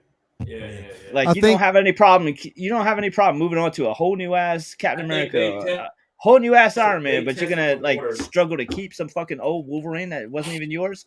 It doesn't make any sense. Well, I think they tested. Go ahead, Jason. They tested the water. I think they tested the waters real heavy with Ryan Reynolds and Hugh Jackson kept popping up everywhere before they even made the announcement. They wanted to see what the fans' reaction would be to see Hugh Jackman again, rumored to be Wolverine. And if you don't give them something new, of course they're gonna love who they already love. Right. That's like, you know what I mean? Of course, like, people love Hugh Jackman, and that's fine. It's not enough against Hugh Jackman. But I think basically, like, when it comes to look, right now, like, and we're going to talk about this because I definitely want to get into like what we would actually do as far as the actors.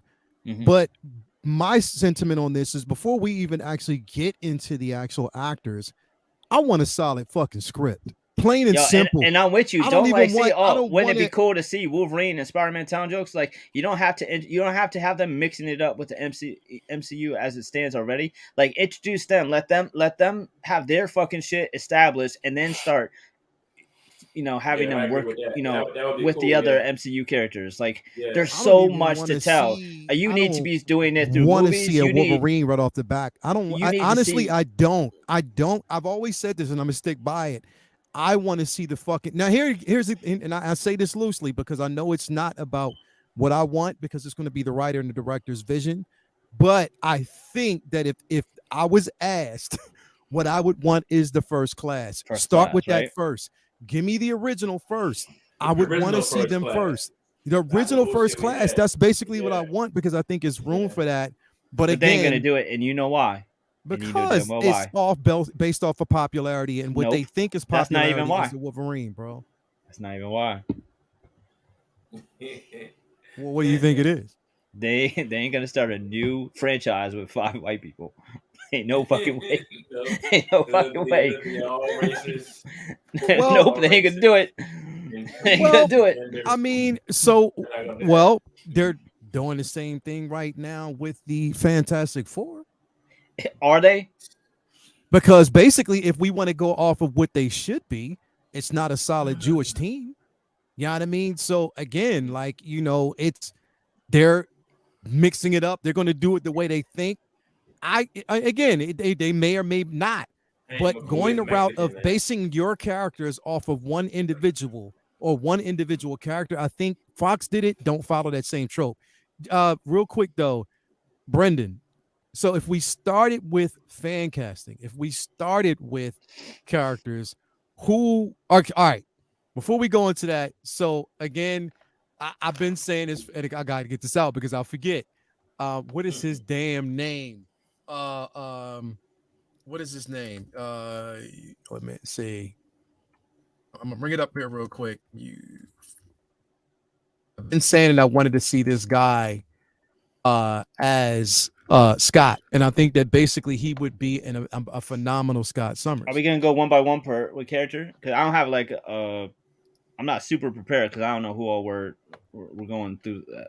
No, we can. I'm gonna let you can get prepared because I think that basically this individual I always said I wanted to see and I could see literally as a young Scott Summers if they were to basically do it.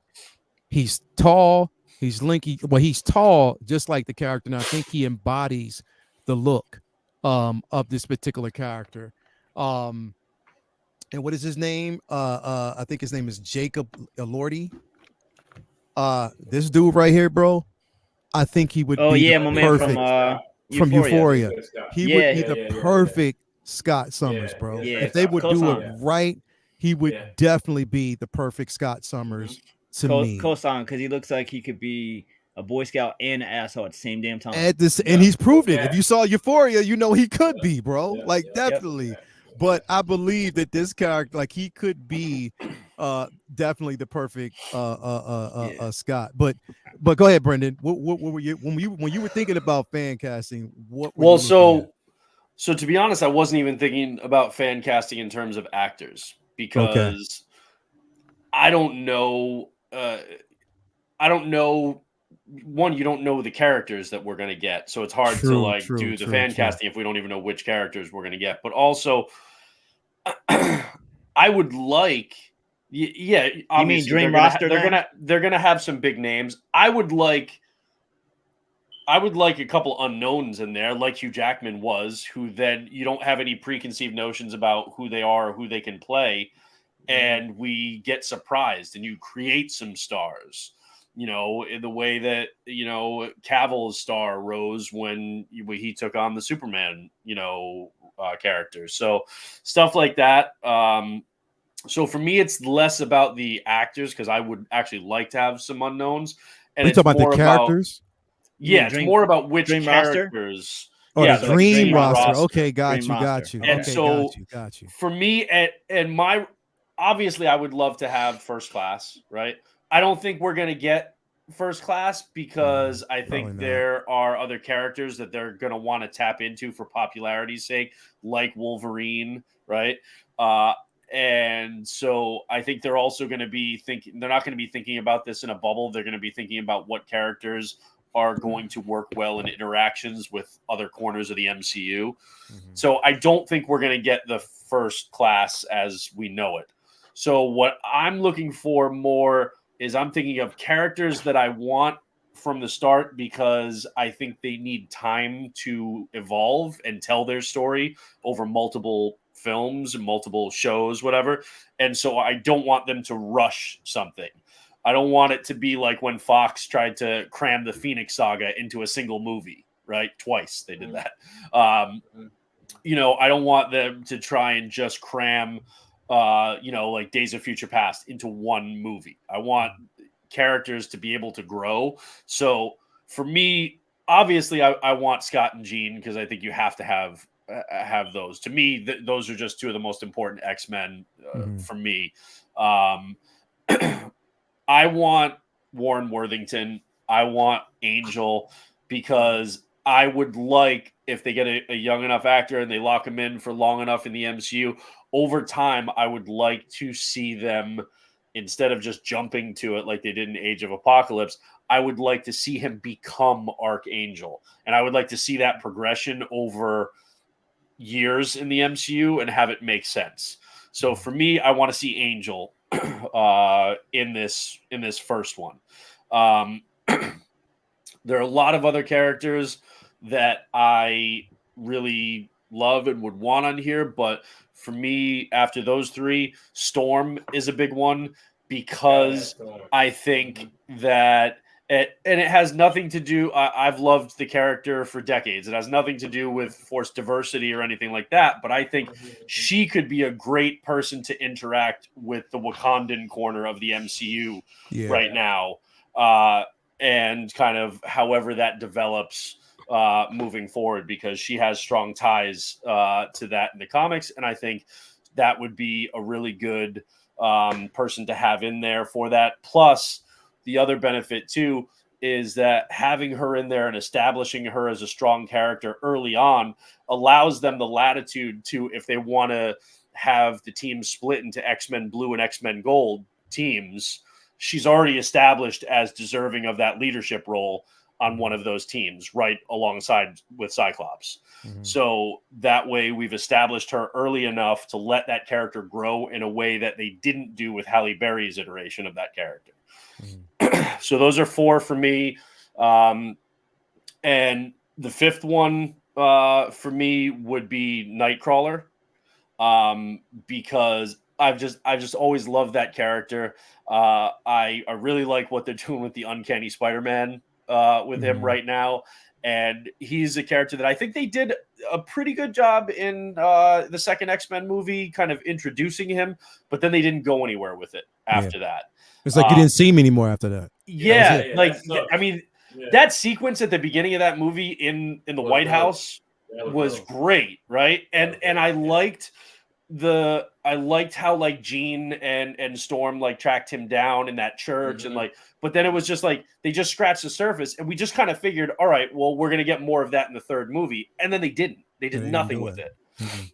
And so that was, I think, a missed opportunity.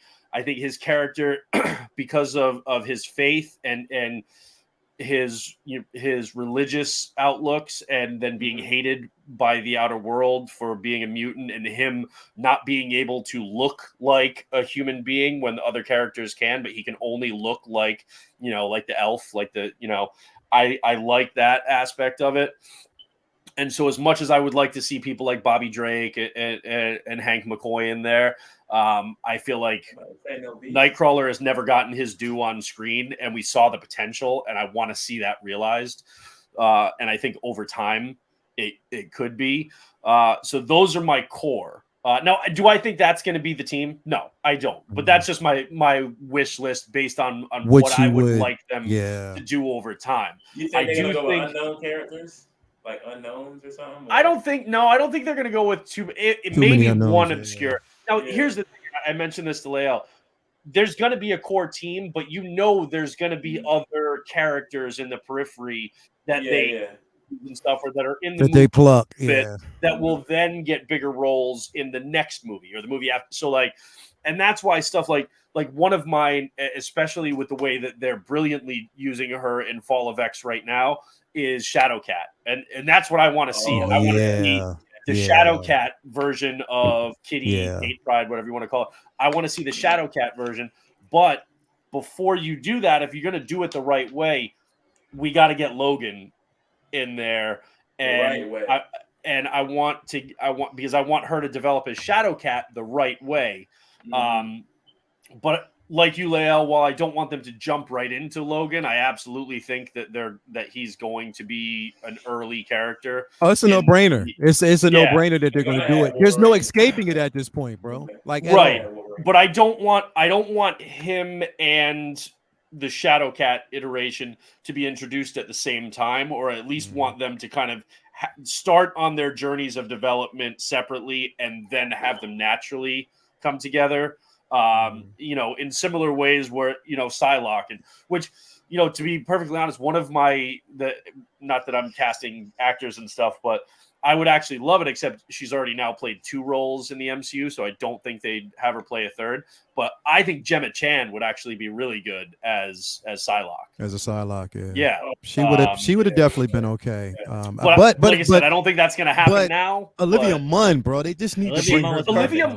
Olivia Munn was great casting for that, and Olivia Munn really came into her own as an actor in The Newsroom on HBO.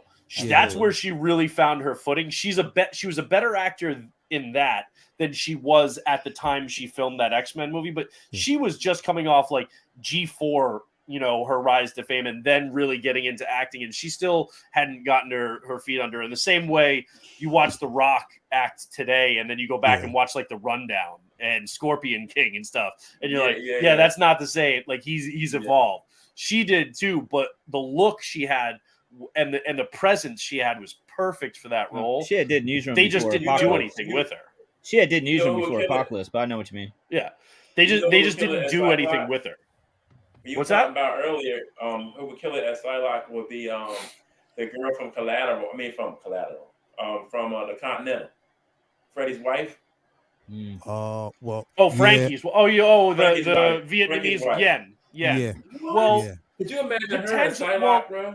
I think she's a little too short and they're looking for a certain stature. You would want someone with a certain stature. You got to think about how Psylocke is depicted in the comics and how she moves. We haven't really heard her speak English very much in the show, so we don't. The way they would depict depending on which version of Psylocke you're going with, if you're going with the version like the Betsy Braddock, then she also will have like a slight British accent too. So it depends on which version of Psylocke they're going with, at like where she is in her development. Which would make sense if they would have had like a character such as Gemma Chan back before, if they would have thought about it, she would have been the perfect. Right, because if they do Betsy Braddock, then that opens the door for her brother. Yeah. So, if they wanted to start doing stuff like that. From Daredevil that played Elektra. Y'all would like her as Psylocke? She would be a great, better, but I think she's my issue with her, and I loved her in the role, but if she's not physically who I would first think of for either character. I would absolutely love her to reprise Elektra. No, I wouldn't have a problem with that. But she's very slender. She's like, she doesn't convey that same power. She was great in the action and stuff. I really liked her. But to me, I'm thinking somebody that's a little bit bigger, a little bit like curvier, a little bit more muscular for those characters. Because her hand-to-hand combat was insane. She did a lot of her own stunts too. If they cast her, I would have no problem with it at all. But she's not like the first person that comes to mind. And we know the MCU playing this up. Yeah, true. The MCU, bro. They're going after features. That's who they're going after. They want to, and I think that is the biggest fucking problem that I'm having, is that you want to go after these A-listers, man, because you think that they're going to pull those strings, and it's not always the case. It's not always the case, bro. They don't have to go after and keep going after these fucking A-listers, bro. That to me is just like, Well, number also one, eventually it's you're going to hurting the run out budget. of right, Well, and see, eventually I you're going to agree. run out of people that you're going to like the A-listers that you're going to be able to bro. go to for these Yeah. things. Like Yeah. that's what I said. That's why I haven't honestly been focusing much on actual the like casting of characters. actors It's the because characters. give us some unknowns, give us some people that we've Yeah, never I seen agree in with anything that. else, and we see them and like, holy shit, that's Cyclops, or holy, like, you know what I mean? Like the only other like fan casting, honestly, that I've even really entertained in my mind is for Charles Xavier, because I could absolutely see Mark Strong as Charles Xavier. More strong. Yeah. He played he was Sinestro in Sinestro, the yeah. and he was also in the Kingsman. Yeah. But he was Sinestro in the Green Lantern movie. And perfect, he's perfect. great. Kingsman, He was also perfect. great Yeah. in the first Sherlock Holmes movie with Robert Downey Yes. Jr. Yeah, He would be a really Perfect. good casting for. I honestly think Charles, not just because he's bald, but because of the presence as both either Charles Xavier or Lex Luthor. But I think they're going younger for Ray Lex. Fiennes would be decent as Xavier too, but I'd like to see Yanine Jija as Psylocke. That's a chick from Chocolate. If you ever any martial arts heads out there, Chocolate is amazing. She'd be cool as Psylocke. Who was it? Yanine Jija. If you ever seen, I think you've seen Chocolate in one of the martial arts times, but yeah, she was in that. Yeah. I want to see I want to see Cyclops, Jean, Iceman, Storm, Psylocke, and Beast. That'd be my starting team. And then what I would do is I would just have like Wolverine show up at the end like fucking Luke, and then just set up like get everybody hyped for the introduction. But I would prefer him not to be this. I mean, again, the this is feature. I prefer him not to be the feature of the first film, because I feel like MCU finally doing X-Men, it's going to be a big draw no matter what team they put together. I feel like you can save Wolverine to, bring in later, because you're gonna get tons of, appeal just from it being X-Men in the first place. You don't need Wolverine. I mean, that's how I would do it. I'm sure they feel, that they might need him, but I would love if they had the balls to hold off Wolverine and let the team of the X-Men sell themselves and then bring in Wolverine, because once Wolverine is there, it's the Wolverine show. True. Yeah. But If they can basically, balls, like you said. yeah, if they basically had the balls to do it, it would definitely be, for me, as far as a team, because like I said, I mean, I would want to see it done if they're that again, if we know that right now to go, it's not out of the realm for them to go with obscure characters. I mean, they've done it with Guardians. They've done it with so many different films. James Gunn would be the person that would probably do something like that. But don't do Darwin, right? My team, exactly, right? So my team, of course, it would have to be Scott.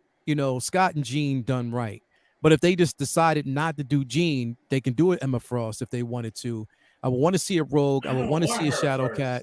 Yeah, I would definitely want to see, a Shadow Cat. Definitely want to see.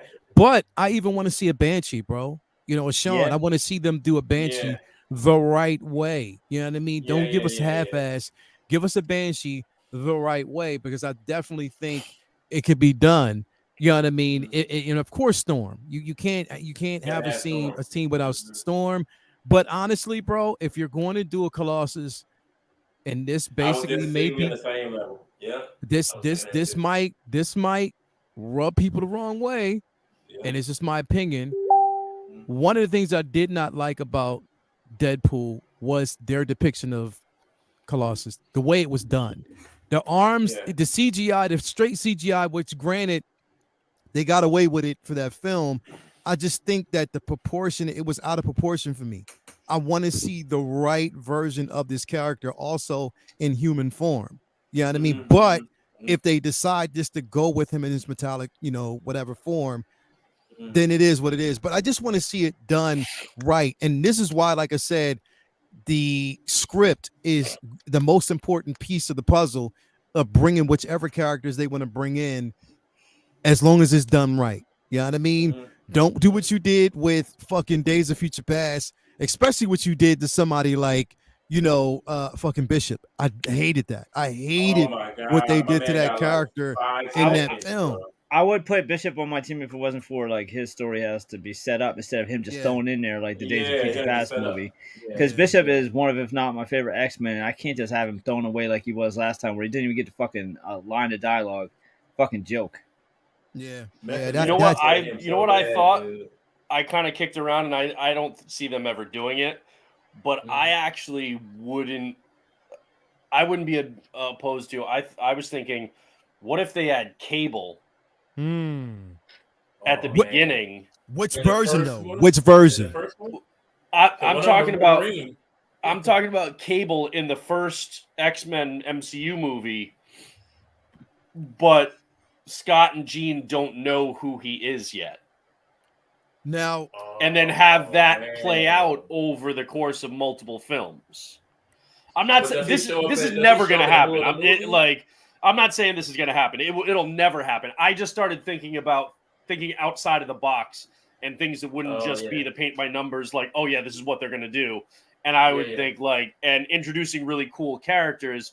And to me, I was like, also because as much as I like Josh Brolin and think he did a good job in Deadpool 2, I want to see the 90s comic book version. yeah, I want to see a bro. big, the big Not somebody Cable. who's shorter than Deadpool, bro. Like, come on, man. Yeah, like literally. I want to see something like that. So I know this will never happen, but I just started thinking about because there were I was talking to some people we were talking about just out there wacky kind of crazy ideas, and the two that came to mind were Cable being in it from the start, and then reveal over time to Scott and Jean as you branch out those stories, but then also for the upcoming Loki, what if at some point the TVA they need somebody to help them kind of prune a universe or a timeline,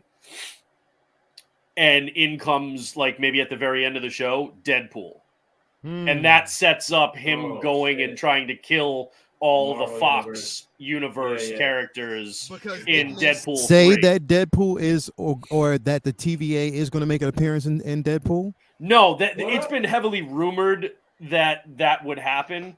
And again, I have no idea if that's true or not. I just started thinking, this shit dropping? what if Deadpool showed up in a cameo, or maybe even not even a speaking role? Maybe it's one person that I saw talking about this very thing on a podcast. It said, what if it's the Loki and the TVA, they're talking about we got to figure out we need to get rid of this universe, we need to prune this thing, and then Loki or somebody's like, I've got just the man for the job, and then it's one of those monitors looking into the different universe, and then you see Deadpool, and that's it. Or there's just somebody in the suit and he doesn't even say anything and he's just sitting there. Any number of things, but I was just thinking that that would be kind of cool and would set up him going and killing all the Fox characters because we still don't know. They said it was a road trip kind of movie with Wolverine and Deadpool, but we also know that they can be misdirecting and stuff. So we don't know for certain if Wolverine and Deadpool are working together for the majority of this movie, or maybe they're actually fighting for the majority of this movie and then kind of team up at the end, because I would imagine that Logan would have a problem with Deadpool killing all of those Fox characters because he's among them. Yeah. So who knows? But those were just kind of out there type things. But just circling back to, like I said, Cable, I don't think it's going to happen, but it would be a cool way to introduce a character early on that otherwise we've got to wait a long time before they even get close to being able to have him. Yeah. Because if we go in the movie or the middle of the movie. Well, I don't know. He could be there right from the very beginning. And we just don't know the fact. We don't know exactly what his story is, or Scott and Jean don't, maybe as the audience, we're brought into certain things, but like Scott and Gene don't know. So you're saying it like him being not necessarily a plot device, but an entryway. Like he's on the team, and they just treat him like a member of the team, and they don't realize that he's actually from the future, and he is their, well, technically like Scott and Madeline's son, but whether or not they do that, because we'd have to get through a lot of story before we could actually introduce in chronological order Cable, right? We'd have to go through everything with Scott and Jean, her death, then Madeline Pryor, or they skip Maddie Pryor and just make him Jean's son instead of, but in any event, they've got to do all of that to get to Cable. Yeah. Doing this would allow them to start with Cable early on and then do the reveal over multiple movies, but you still get the benefit of having the character there. Yeah. That would be kind of dope though, to be quite honest. Yeah. I don't think there's a snowball's chance in hell of it happening, but I just thought of it as a cool idea that I like. That's why I wanted to know where Brennan was going to put him at, in the very beginning or like in the middle of the fucking movie. Either way, it would be a dope little segue into the whole benefit of that approach is that you get to enjoy having that character in the films and in the MCU right away. So if you were to do it, I would give have us him a at the very half-ass version of this character, bro. That's the thing, is I didn't the backstory that they gave the version of him of Cable in the MCU. I mean, not the MCU, but in Deadpool and Fox's Deadpool. I was like, yo, like. The Josh Brolin thing, bro, again, it was just trying to find an A-lister. That's the problem with Cable and Bishop, is that you have to lay so much groundwork before you bring them in. Yeah. Or you've got to find a way to bring them in from the beginning and then do slow reveals throughout to build up to what their actual backstory is. To me, my bitches. So stupid, bro. There's no way they can rewrite Bishop for like this new universe at all. Like it would be decent. They got they got no justice in that Fox movie, man. I know, but it would be hard. Again, you'd have to do it like a thing where you bring him in and then you reveal his backstory bit by bit, so people don't already know. You know what I mean? Like I said with Cable, because otherwise you have to do so much before you get to Bishop or Cable. Yeah. That, I mean, and again, bro, like I would even want to see, like, say for instance, if they're going to introduce a character like Cable, maybe have like like for instance, how do they do it? Like, what can I use as reference? A show where you've seen two characters interact, like you see like maybe a mother and a son interact. But what it is, it's the, again, it's, we're not understanding that what we're seeing at that time is the future. Like if you basically have, again, Clan Ascani, and him, they're raising him, but you don't know that that's Clan Ascani, and you don't know that that's Cable until you get certain hints. Like you see the techno-organic virus. I would want to see hints of his history somewhere in there, at least mention Ascani's son, him being an Ascani's son in the tribe itself. I think you'd have to do that in like flashback sequences. That's like I said, like this little flashback sequence. It doesn't have to be a whole thing, but just flashback sequences where we get an idea of that backstory. You know what I mean? And I think that would definitely make sense. Now the thing is, the hard part about it is like we've saying, is telling that story. Because again, which would confuse people if you did introduce a character such as Madeline Pryor. I think you would do something like that down the road. You know what I mean? Whereas if they introduce the character and you see both, Scott and Jean, whereas he would make references to like, you look just like my mother, but you're not her. You know what I mean? I don't honestly. That would be dope. I don't think we ever see Madeline Pryor in the MCU. Oh, no. People wouldn't know how to. It would be cool, but it would be confusing as shit. Yeah. To be perfectly honest, they haven't treated her right in the comics until recently, and they're trying to. Yeah, but they're not doing a good job with it. Because Dark She's Web the Goblin Queen, right? Yeah, Dark Web was a pile of bullshit, and then the first issue of Dark X-Men for Fall of X, I was like, okay, this got potential. Second issue, I was like, oh no, they still don't know how to fucking treat this character. Yeah. So I don't think that we'll ever see Madeline Pryor. She's so far down on the list of people that we might get. I think we'll. You know what? And to be quite honest, bro, they don't have to show her. They don't even have to mention her. All he has to say is, "You look like her, but you're not her."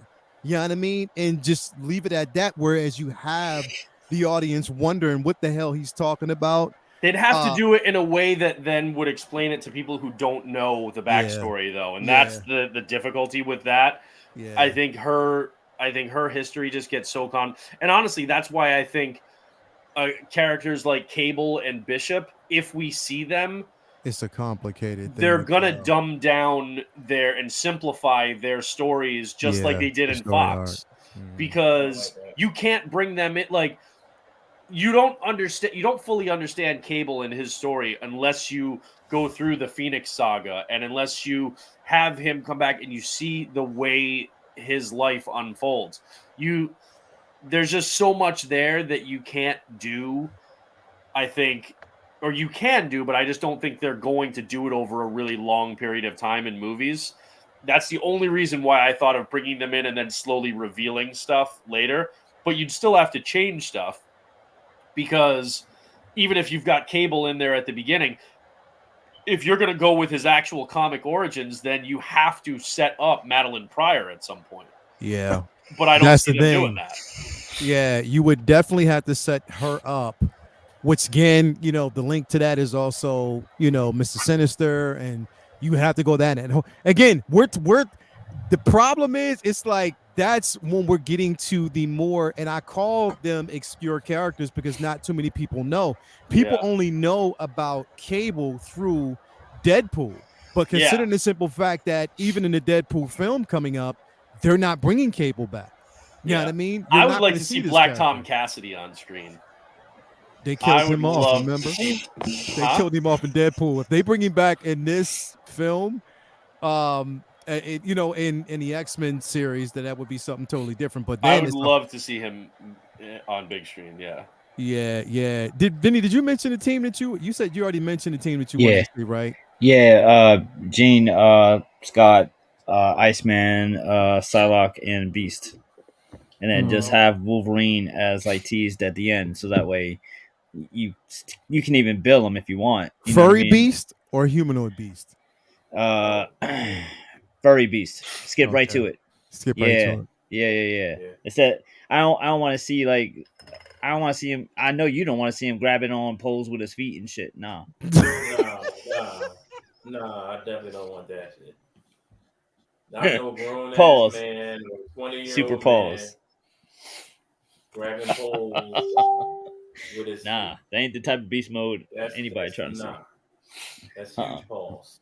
No. That's huge pause on that. Yeah, pause the whole show. That's a feet. Double pause. Double pause time. No kind of poles. No poles. I ain't trying to see no big ass feet on screen. So yeah, we can, because I hate it. Even when they did that shit. I never liked the original design concept. That's one of the best. Yeah. That's one of the best second mutations ever. Like have them skip right to it. Just go straight to the claws, the furry claws, and just let it be that. But yeah, I mean the most interesting version, but in it also it depends on if they bring these characters in, the versions of those characters that because again it's like the danger of it, and which I guess we're all in agreement on, is the dumbing down of these characters, because we know it's Disney and they're going to do it, bro. And that's what scares me. Well, they have like a really tempting solution of doing like Superman and Batman and just cherry picking versions of the characters and versions of stories that they like over 60 years. And then what happens when you do that, though, is you take away your ability to flesh out any of those particular stories fully.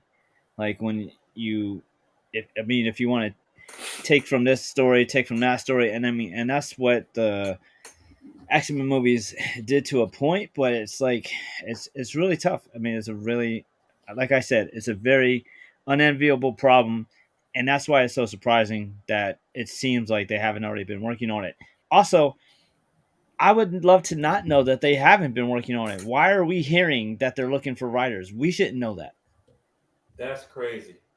We like That's is crazy. Kathleen Kennedy running Marvel Studios now? Why are we That's what hearing it that they're seems looking for like. writers for X-Men films?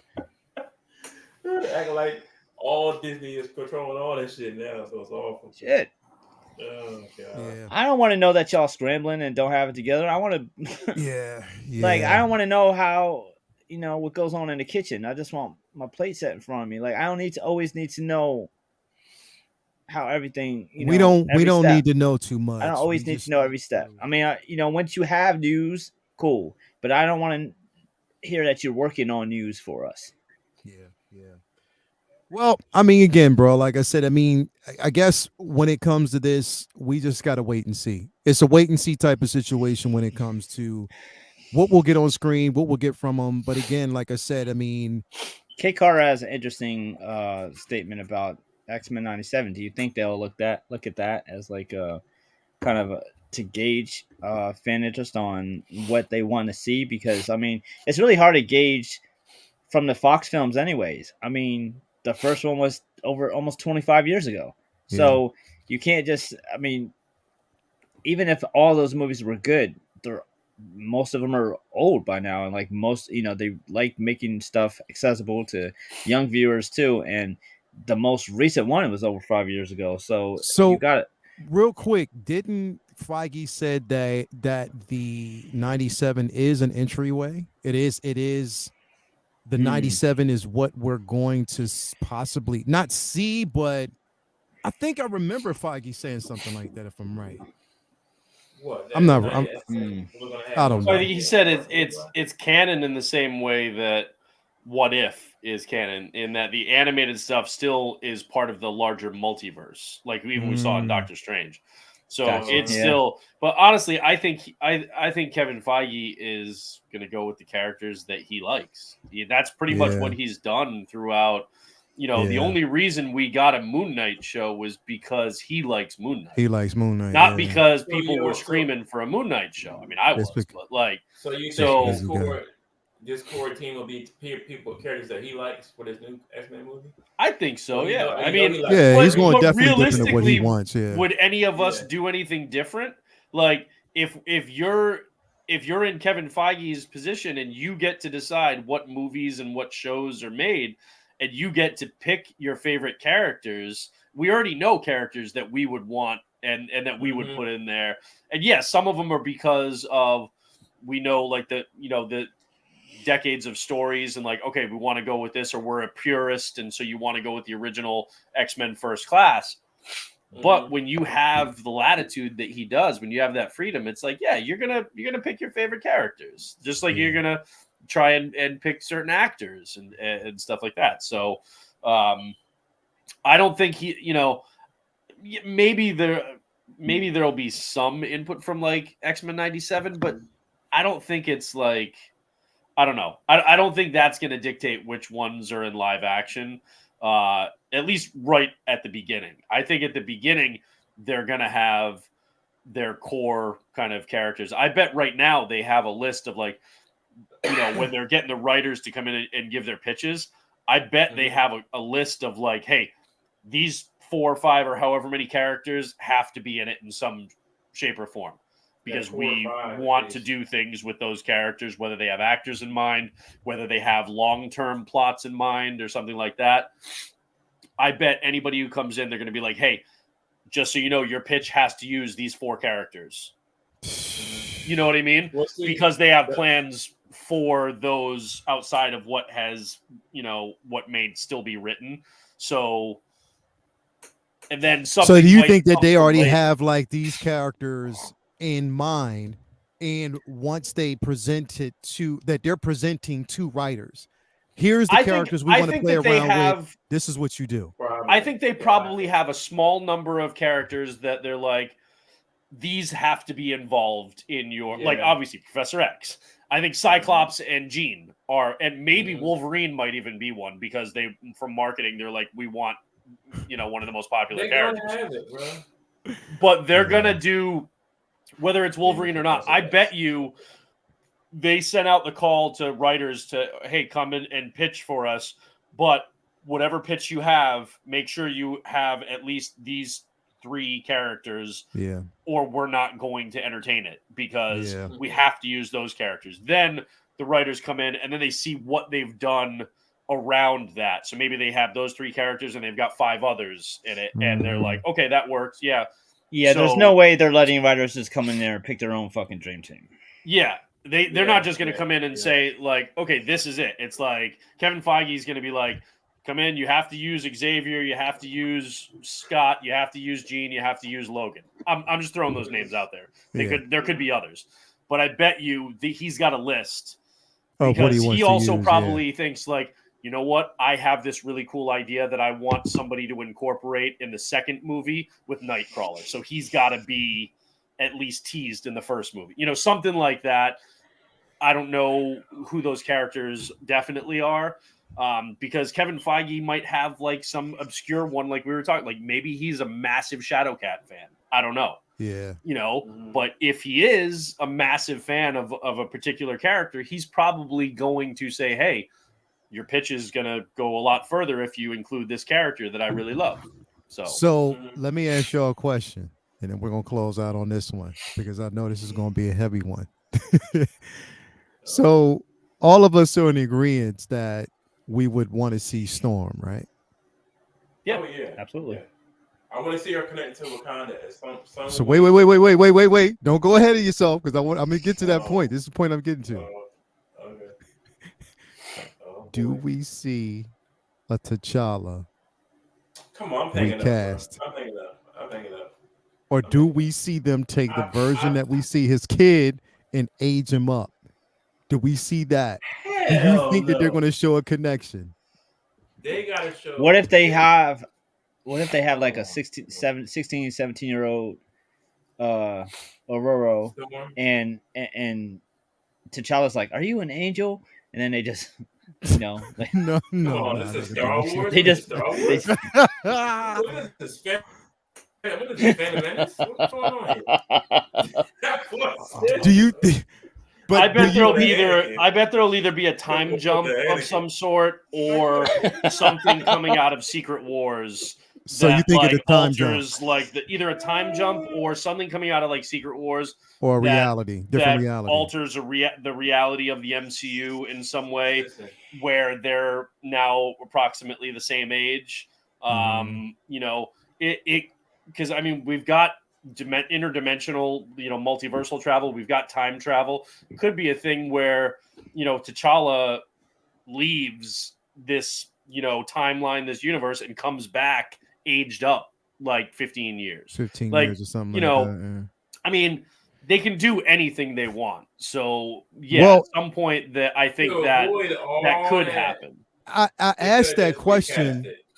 Well, here's the thing, though. I asked that question because real quick, and because they were talking to what's his name, the director, Ryan, Coogler, and he said, so for what he basically said was they had already had plans for the third film, at least knowing what direction that they were actually going in, right? And they said, and he made an interesting comment, whereas certain characters that you are comfortable with and that you're seeing and that you're accustomed to and that you've grown a connection to may not be the same and may not be there.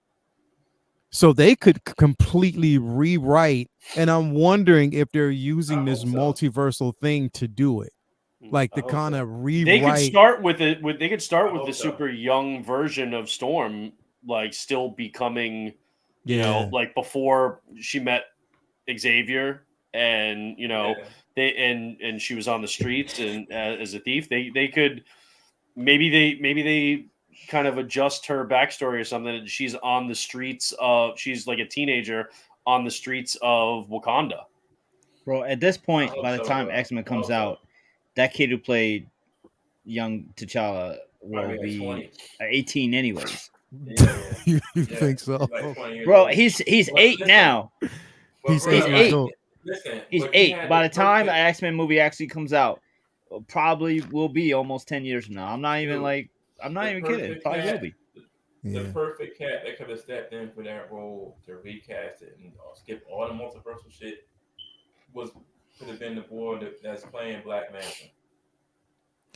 Yeah, but He would have been perfect. yeah, been but perfect. I mean, again, they already have him basically so-called right now Wonder Man. So we got to wait and see how that is. So such a waste, bro. Like we'll see how that goes. Anyway, like I said, I didn't want to kind of because I know that would have been a different discussion. We could probably It's have a that diva. together It's, another Like, it's time. definitely for something. years. It's definitely Yeah. something to consider when they're casting.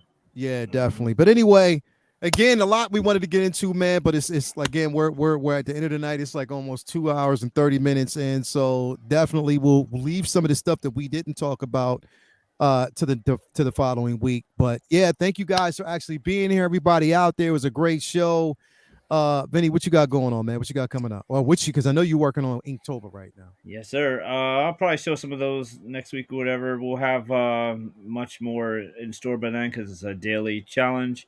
So that's going on, and looking forward to Ahsoka.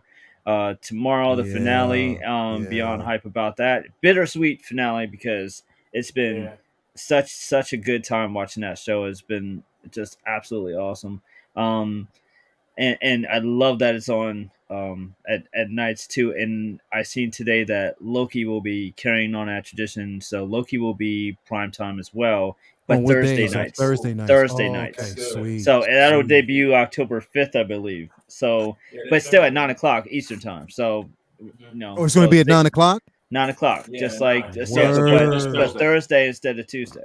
So, Word. They and need to then start doing that shit, bro. I'm just keep it. That's tired. the new, that's If you their want to new make it model. They're different doing that days, for everything. if you want to make Good. it different days, cool. 4 But as long as they o'clock. keep it at 9 o'clock, no matter what day, Yeah. run that. Yeah. Yeah. And then of course we'll be chopping it up, talking about that in the past couple episodes combined for a big finale edition Finale of edition of Civilized Civilized Scoundrels. Scoundrels, yeah. To recap, the end of Ahsoka, which we're all chomping at the bit to dive into and discuss because I mean, just about most of the people watching the show has had just such an amazing time with it. It's been truly special. And so Loki coming up next week or this week, next This week, whatever. week, Soon, Thursday, yeah, yeah. Loki's coming up.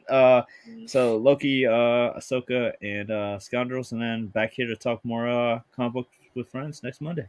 Yeah, man, let's go, man. Again, if you haven't already, Vincent done art on Instagram, make sure you do so. The link to his store is also there. Make sure you do that and support Thank you. artists. Yeah, out there. I'll have some Inktober pieces to share with you guys next week. Definitely, man. Baby Potter, Smack King, bro. Aside from basically dodging alligators in your backyard, what else you got going on, bro? Nothing right now, man. I'm a little semi-retired at the moment. That's I'm trying to get used to that, and I'm finishing up my room. I'm doing my Star Wars side tonight. It's almost done, and I'm waiting for my stand for my TV, and that's it. I'm just doing house shit right now.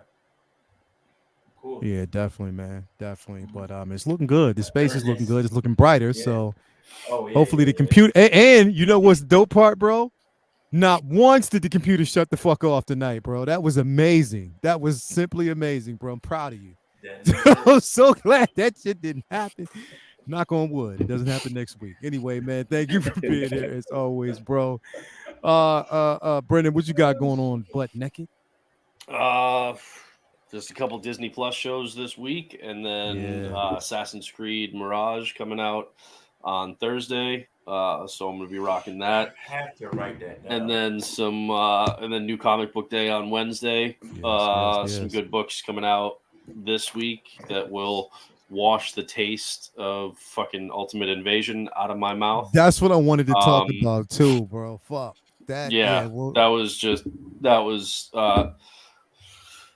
long and short of that is I wasn't super excited about Hickman being the guy to do Ultimate Spider-Man. I am really not fucking excited about him doing Ultimate Spider-Man now. But you know, the way it ended, bro, and that's what, because I wanted to talk about. Yeah, somebody actually clearly say what happened, because it was so fucking convoluted. And then just that one page it felt like it had nothing to do with the Ultimate Universe. They set up the Maker for a reason that I did not understand, bro. And then that last page they give you, oh, hey, look at this. But it's like, you know what I mean? Like they don't. It was so annoying. So I was pissed with that. I was really looking forward to Ultimate Invasion, and then they just kind of it shit the bed. So it is what it is. So I'll just have more new comics this week to watch. I mean, the rest of my pull list, you know, this past week was great. It was just that one that was a big disappointment. So you know, it is what it is. But I'll live without it. Yeah, I definitely wanted to, because I wanted to get into that, because I just wanted to talk about Hickman in general, bro. And you know, he still has. There's still another one shot that is coming out. I don't know if it's October or November, but he has one more Ultimate one shot. It's an I can't remember what the name. It's Ultimate something, not Invasion. But I don't understand why did whatever needs to be done in that, why wasn't it done in this 4-issue miniseries? So it's like, now this week actually he has his that miniseries Gods, right, where like in a bunch of books they've had like a one page at the end, and it's supposed to be this like science versus mysticism in the MCU or in Marvel Comics. So they have that coming. Wednesday is the first issue of that. I don't know how many issues. I think it's probably only like 4 or so. But he's got that supposedly may tie into the Ultimate Universe, this new version of the Ultimate Universe. And he's got that one shot. And then Ultimate Spider-Man, I think it's supposed to start in January. I don't know if there are other Ultimate titles, but like none of it makes me excited for him to be taken over any version of Miles. I'm just going to be quite honest. And I guess people who are reading it, you can go out and read it for yourselves to really understand. But without giving it away, I'm just sharing my disappointment for it, because again, they hyped it up all summer, and it just didn't give me what I thought it should have gave me. And I don't want to reveal the end, because I think it's better for you to read it to really understand, because like I won't say what it was. It was just that last page was the only thing that you could look at and be like, okay, well, I guess that ties to a new Ultimate Universe. But like the whole rest of the 4-issue miniseries, I was like, where is this going? What the hell are you talking about with like it was so convoluted. And it, like I said, it just felt like Jonathan Hickman was just writing for the sake of trying to show everybody how smart he is. And that's my point. Is he getting to that point where he's feeling himself almost too much? I think so. I think it's that like that writer or director who hits it big and then gets so kind of, high on their own supply that they start, making stuff that they think, well, now this is art, this is elevated, and they're making shit that people don't like, and it's not what got them to the dance in the first place. Like I like a lot of elements of Hickman's Avengers. I like a lot of elements of what he did with Secret Warriors. He's done some really good stuff, but I felt like even in the Krakoan era and moving into this, he's gotten to this point where he's just like, it's hard. Where sometimes like a character like the Maker, who has a massive ego, I almost feel like when the Maker is talking, it's Hickman talking. That's how I felt when I read it, bro. He's trying to like the Maker is trying to show you how smart he is, but Hickman is trying to show you how smart he is through the Maker doing. Through the Maker, bro. And I couldn't get on board. That's what kind of it hurt the Krakoan era. Absolutely. During the whole, Powers of X, House of X, because it was too much of these inserts where you expected people, like, again, the tie-ins were way too much for you to have those inserts and expect people to follow them, bro. The best thing about the Krakoan era is its demise. It's the fall of X. Yeah. That's the thing that has been the most entertaining for me. Yeah. And it just, I've been And really, it's not really to take away bummed from with- Hickman and say that he's not a good writer. When he's hot, he's hot. But when he tries to get way too philosophical, it's like, bro, when I just want you to write a story. When it's more about an idea that he has than the characters that he's using, it becomes a problem. And that's my concern with Spider-Man, because I don't think he's the right person to write Spider-Man. I'm not saying he's not a good writer. I'm saying he's not, in my opinion, as a reader, the guy to write a Spidey character. I just don't think he is. Execution of that character, because I'm gonna tell you, I still don't like what he did did to Xavier in these books. I don't. No, I have not liked Charles Xavier in a long time, because it's gone against the whole idea of the character, and it doesn't make sense that you've made him an asshole, blatant asshole in it. Now again, the chickens are coming home to roost because he's noticing that his shit, he fucked up. And he's blaming himself for a lot of stuff, but it's like, all right, but we've been blaming you for 5 years. Like, welcome to the fucking party. With this whole Krakoan era, that's what I'm saying. Like, it's not a good look. But anyway, I know it's just it's rough. It's definitely rough. Who knows what we're going to see going forward? We just have to kind of like just wait and see. And like I said, we'll get into that, because like I said, there's more that was on the docket that I want to kind of move to next week, and we'll talk about it along with everything else. And hopefully by next week, this writer strike will be over. I don't know, but hopefully the writer's already done. I mean, not the actor strike. The actor strike will be over, because right now they met today, but we don't know anything. Like, there's nothing that's been talked about, whatever. So we just got to kind of wait and see. Hopefully they'll get that deal done and everybody be happy with what. Again, we'll know. Anyway, next week, same time, same channel, we'll be back to talk about some other shit. But until then, again, everybody out there, just keep it good, keep it safe. Go out, support your local brick and mortars. We always say, get you some comics on Wednesday. Make sure that you do so. Don't have a big ass pull list like myself. And let's definitely get it done, because the shit is always hard to catch up on. But anyway, till next week, we are out, and we will talk to y'all later on, man. As always, let's go.